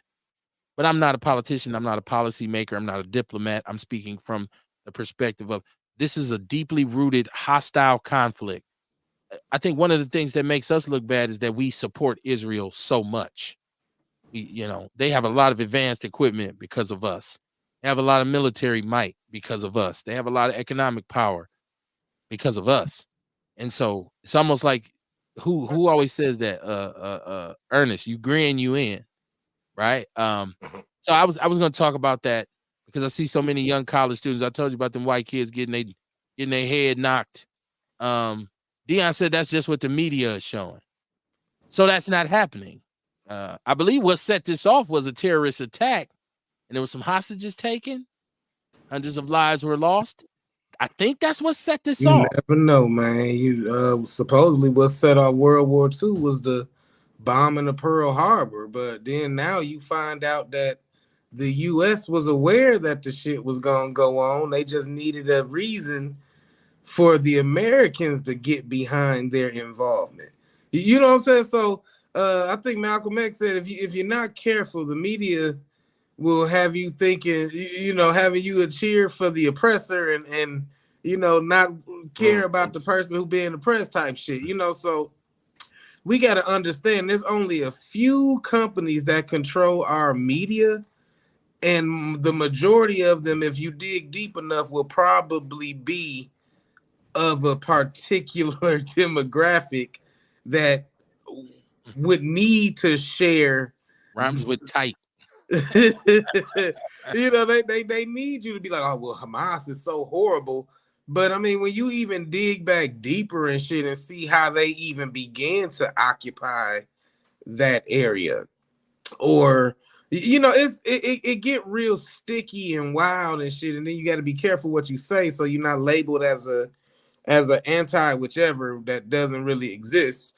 But when you dig a little deeper and shit, like I remember there was a rapper that was on the Breakfast Club. I forgot which one it was, but he said just taking a trip over there and seeing how in Palestine a father got to damn near give his kid water that you can see the worms and shit swimming in, but they could look over the wall and see that the other motherfuckers on the other side of the wall got Olympic size pools in their backyard and shit. So, I mean, I could imagine that doing something to the psyche of a people who are living destitute due to another people, But he said just because he was speaking on the plight of the Palestinians, now he on the non-flight list type shit and the watch list and shit like that. I know about William Randolph Hearst and yellow journalism. The sinking of the Lusitania, which a lot of people still to this day say was something that was just done by the United States government to get people to support the war effort. They call it wagging the dog, I believe. But that doesn't make me think that there's no belligerence on the part of these terrorists. Terrorists operate by their own codes, right? I don't believe some of this footage I've seen is made up footage, and I'm examining this from the perspective of somebody who understands there's two sides to every story, right? I'm not already sold, but I would advise people this: do a deep dive research on whatever it is that you're going to go out here and protest about. If you're going to really go out here and put yourself on the line or speak out against something, know the ins and outs of it. And I don't really know all the ins and outs of this. And that's why I say it ain't got nothing to do with us. The only thing that hurts me as a black person is how much money they spend on assisting them and being involved when I got people here who are starving, who have no place to stay, people who here in Milwaukee who are working 2 jobs and are still poor. But you're going to give them a $50 billion aid package. To me, that's backwards hustling. I feel like sometimes America needs to say, man, what they say, put your big boy drawers on. This on you. You're going to have to handle your business, cuz. Like, I just feel like but we never rush to Africa's aid when they have issues. We never, unless we got some rock stars who want to make up a song and shit, right? Like, so. But I mean, that perspective though is basically that perspective is from the understanding that the U.S. or America is its own country. You know what I'm saying? Like, to be like, why don't we just stop? Like, a lot of times we in bed with motherfuckers because of some deep underlying shit. I mean, these is the bankers. These is the affluent motherfuckers that control money, media. You know what I'm saying? So it's like how they kind of say, like, when you start going down that rabbit hole, how they say that, the 3 people that control everything is the Vatican, England, and the US type shit. They say like it's all one thing. Like, the US ain't the US. It's all about the World Economic Forum and the UN. Like, that's why I said I don't know the ins and outs of it. That's why I said as a black person, I'm like this. Oh shit. Yeah. I'm calling somebody, say, man, come get me, man. I'm cool on this. Right. Come get me. It's intricate what you're talking about. It's deep for the Palestinians to say this is our land. It's deep for Israel to say no, this is ours, and the United States to say, well, them are people. You see what I'm saying? They are directly involved with them. They kind of placed them. They helped to get them there. So yeah, you have a vested interest. Yeah, economically, you got some people say, hey man, don't have me shut down this, that, and the third over there. You better keep them motherfucking missiles coming. Right. I get that too. That too. That's why you got to think before you talk, man. Can't be out here just looking for something to just just looking for something to jump in, and it's trendy and it's fashionable. You protest everything, god damn it. Let me see. Who we got? Because I know I always say we leaving by 9:30 and then we don't. What up, Dion? Man, you trying to get all there? But yeah, though, hey, I'm still listening to you. But what I wanted to say was a lot of things is going on. Just like Rail just said, the United States have a intricate part in it. Like Saddam Hussein have been to the White House. Osama bin Laden have been to the White House. Yasser Arafat, the former, I think he either was the president or the prime minister of Palestine, have been to the White House. The United States trained the communists, what they call it, the Vietnamese over there in the Vietnam War. So the as you see, like we were talking about with the drugs earlier, who trained the Nicaraguans over there, the cartel? The United States. Well, hold on. I don't know if they trained the Vietnamese. I know they trained the Al Qaeda. I know they trained Al Qaeda to fight against Russia, and that's how they were able to defeat Russia. Yeah. I never heard that they trained the Vietnamese. From what I always heard, the Vietnam conflict was between the French people and the Vietnamese, and the United States try to come in. The United States, this I'm gonna tell you how cold the United States is. When we get off the phone, you can Google it, you got my number, you know how to contact me if I'm wrong. The United States was so motherfucking cold, my nigga. They trained the French. When they seen that the Viet Cong was whooping the French ass, they said, hey, hold on. They might do this shit to us too, and went to war with them. They trained both of them, bro. Listen, man, I don't talk about what I don't know. You understand what I'm saying? I don't talk about what I don't know. When I seen that shit, that the United States trained the French and the Vietnamese, and when they seen that the Vietnamese was whooping the French ass, and they said, these motherfuckers might do the same thing to us. Now, they didn't say that verbatim, but that's what they said. Hey, this could happen. They went over there and turned against them people. Man, the United States cold as a motherfucker, man. You know what I'm saying? That's why I don't understand how people be having that pride, like this is the greatest country on earth. This land is stolen land. This land got blood on it. That's why it amazes me with these white people. Like, y'all don't know the fucking history. Like, this not even y'all land. Y'all were whoremongers and deviant, sexual deviants and shit like that wanted to practice certain religions that left from over here in England. That's why it's confusing to me. We're like, what's a real white person? I don't even know what's a real white person no more, because the English, have y'all inbred it so much that y'all not English? Because from what history told us, what the white man has said, that the Protestants or the Pilgrims left England and came over here, blah, blah, blah. Y'all know how that goes. So I don't even know what a real white person is, but I'm telling you, boy, the white man is one of the coldest motherfuckers that ever walked the face of this planet, and they diabolical. They are the devil. I don't care what nobody say. You see what we've been talking about for the last couple of days? Well, what we gonna do with the drugs? They put the drugs in the community, flew the kilos over here, and then they turned around and said, we gonna criminalize this shit. We gonna kill two birds with one stone. And if you know anything about the Nicaragua, how Oliver North and all that shit came out, it was a pilot from Two Rivers, Wisconsin. The Nicaragua shot the plane down, held him captive. He told everything about Oliver North and everything. Look at Ronald Reagan tried to sell arms to Iran.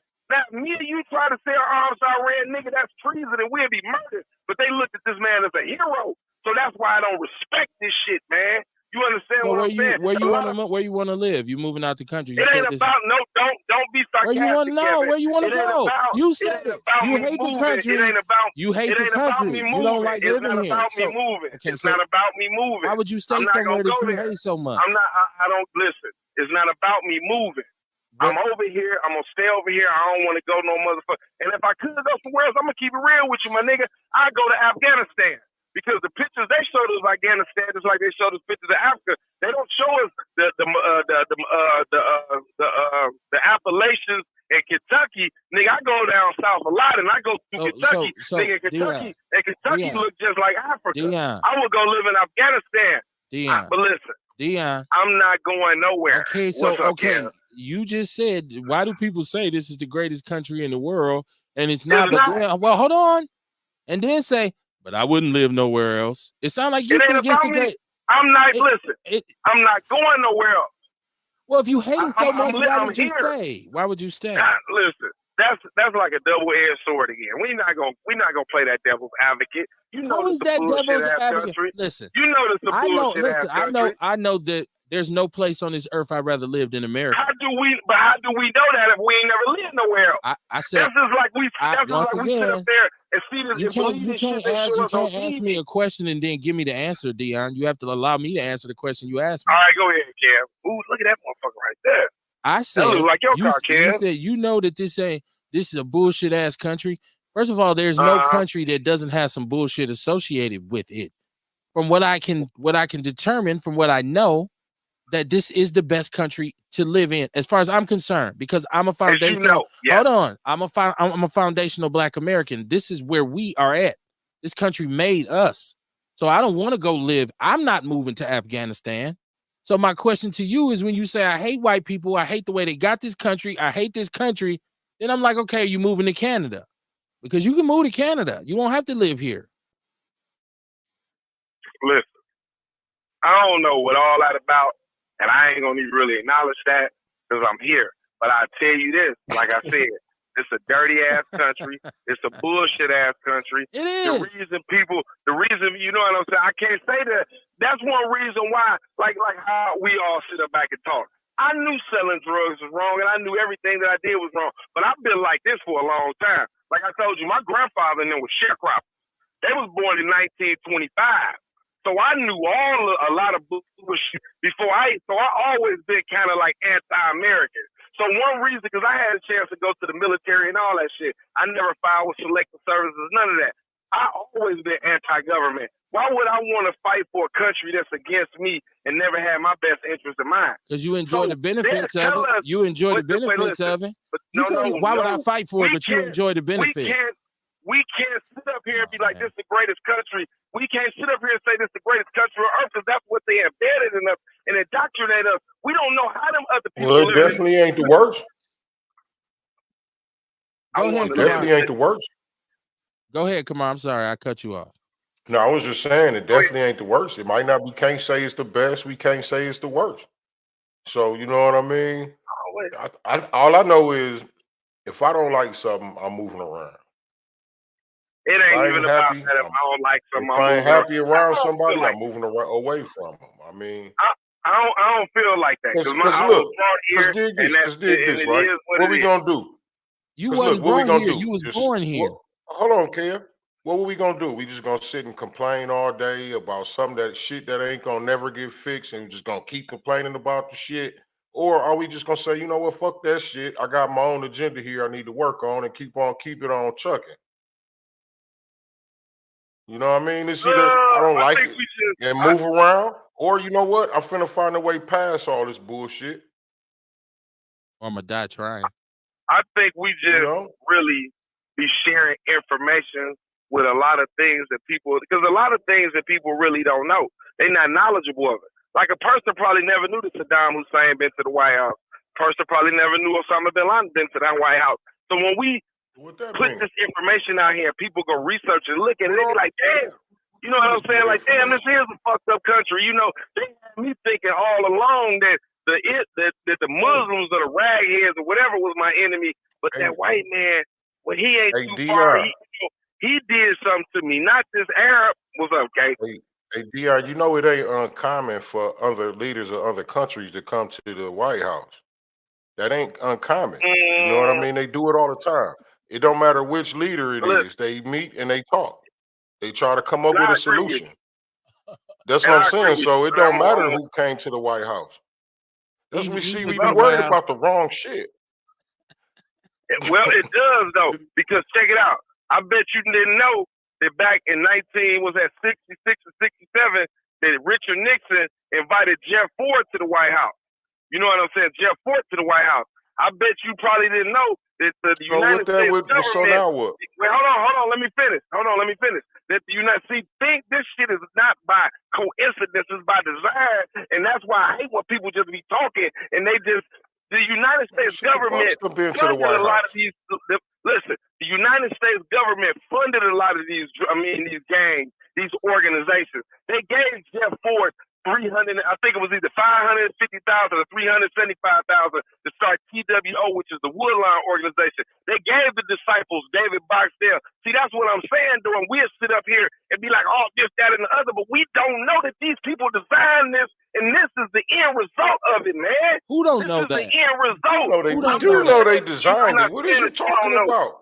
I'm not saying we do know they designed it, but I'm just saying, knowing who came to the White House ain't gonna put nothing on my table. It ain't taking nothing from my table, and it ain't putting nothing on my table. So okay, the reason I'm gonna tell you why it's important to the White House do. Okay, the reason I'm gonna tell you why it's important. Because one day I came to my job. I work around white people out here in Grafton. My boss came to me. He said, I didn't know that Saddam Hussein had been to the White House. See, these people have us believing that these other people were our enemies. But when you see that the president of the United States, let me finish. Wait, hold on, Bull, let me finish. When you see that the president of the United States was sat down with these people, once upon a time these people was our ally. How can an ally now be an enemy? You feel what I'm saying? Because you have friends that become enemies. You have friends you get into it with.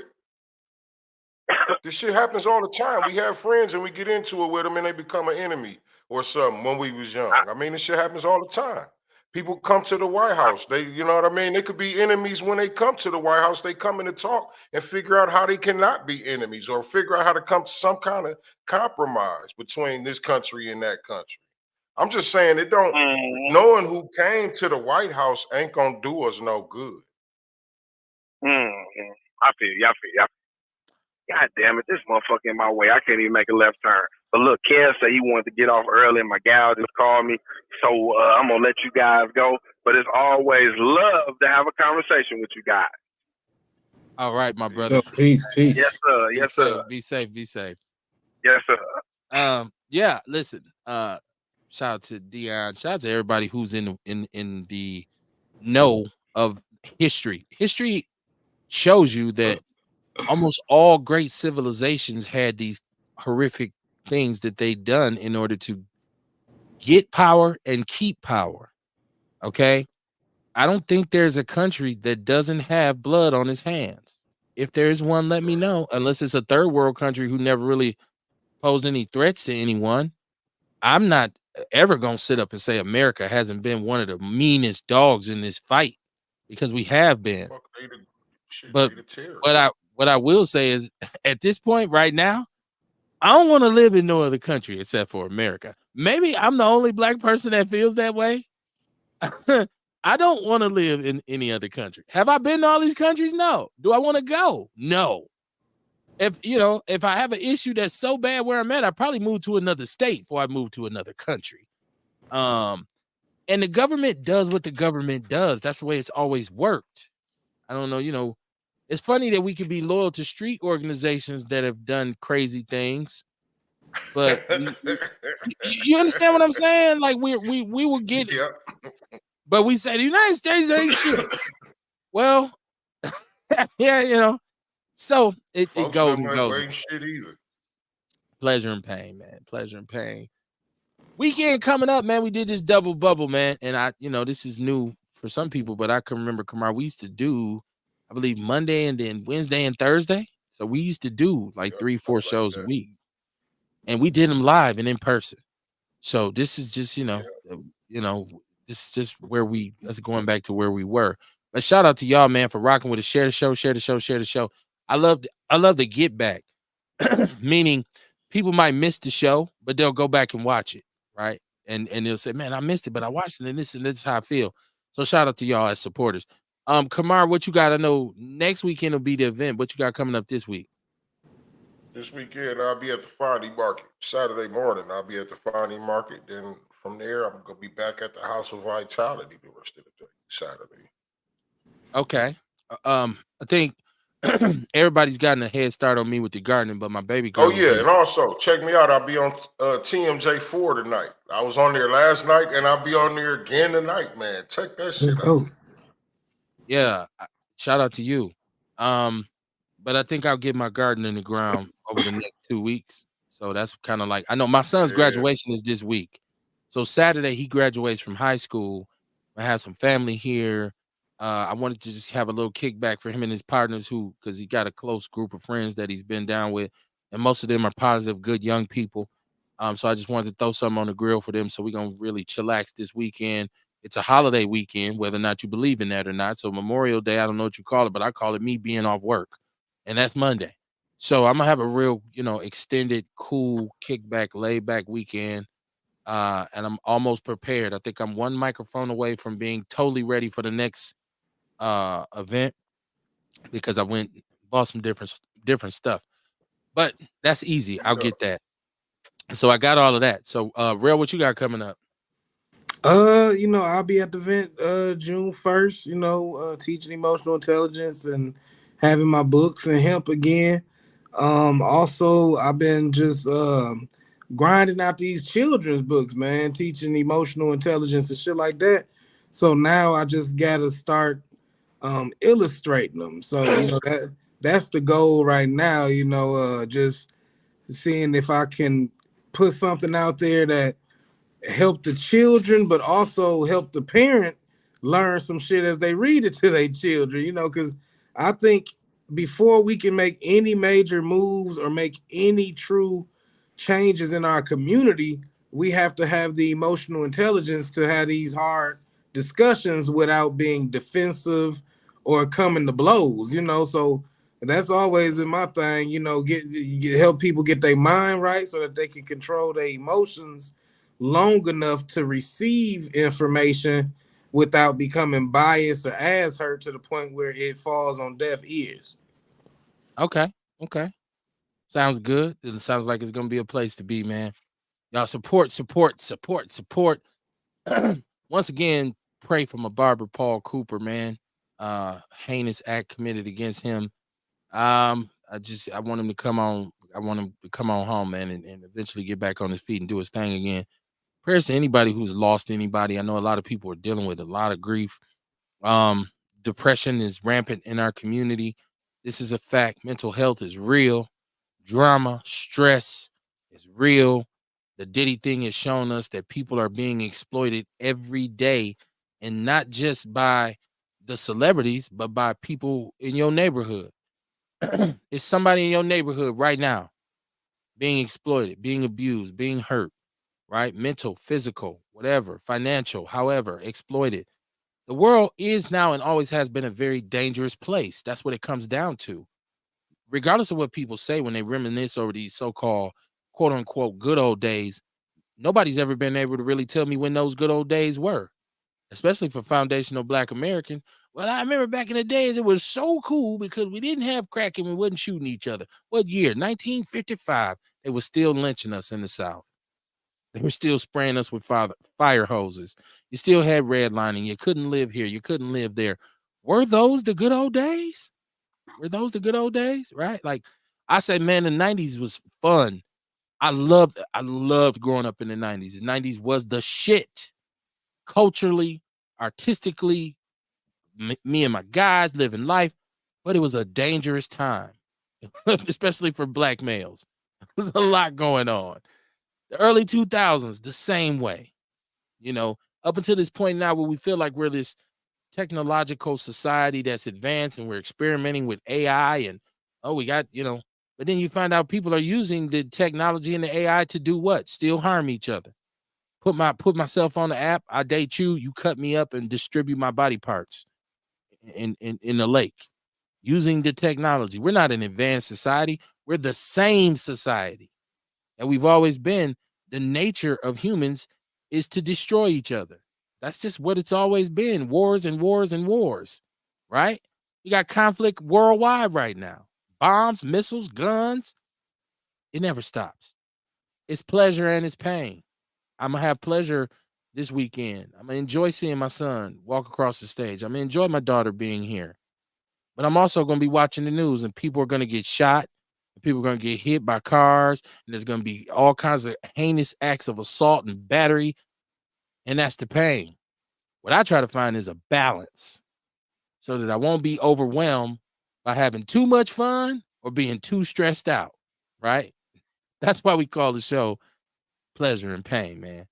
And if you have an opinion, please, we go back and forth with Dion because Dion is a part of the show. And it's a brotherhood, so we get at each other. So, but if you call in, you don't have to worry about us really shitting on you, unless you like Naracha saying some spaced out shit. And then we just had to get on your heels, man. But y'all keep your head on the swivel, man. Be safe, take care of them babies. Don't hesitate, homeboys. Tell your guy you love him, man. No Diddy, man. Love you, bro. Let him know for real. A lot of us, because I notice a lot of us now, whereas back in the days we didn't say that to each other. I talk to my homeboys now. They say, man, we get ready to say, man, love you, bro. Love you too, man. It ain't nothing gay. It's just you, my brother, man. I'm concerned about you. You got love from the community. People want to see you win. Want to see you make it. You got to do that for each other. Now, I ain't leading with that. Hey, man, how you doing? I love you. Hold on, Kev. Wait, you supposed to say that when I leave, bro. Don't. But yeah, it's rules to it. But I'm just saying, man, let's be more open to being the change that we want to see. Because ultimately, if you're not, you're the type of person whose criticism of the community outweighs your contribution, and ultimately that makes you a coon. Peace and love, man. I'll see y'all Monday. Hope we didn't offend you, but if we did, you can kiss our ass. I'll see y'all, man. Y'all have a good night. Peace.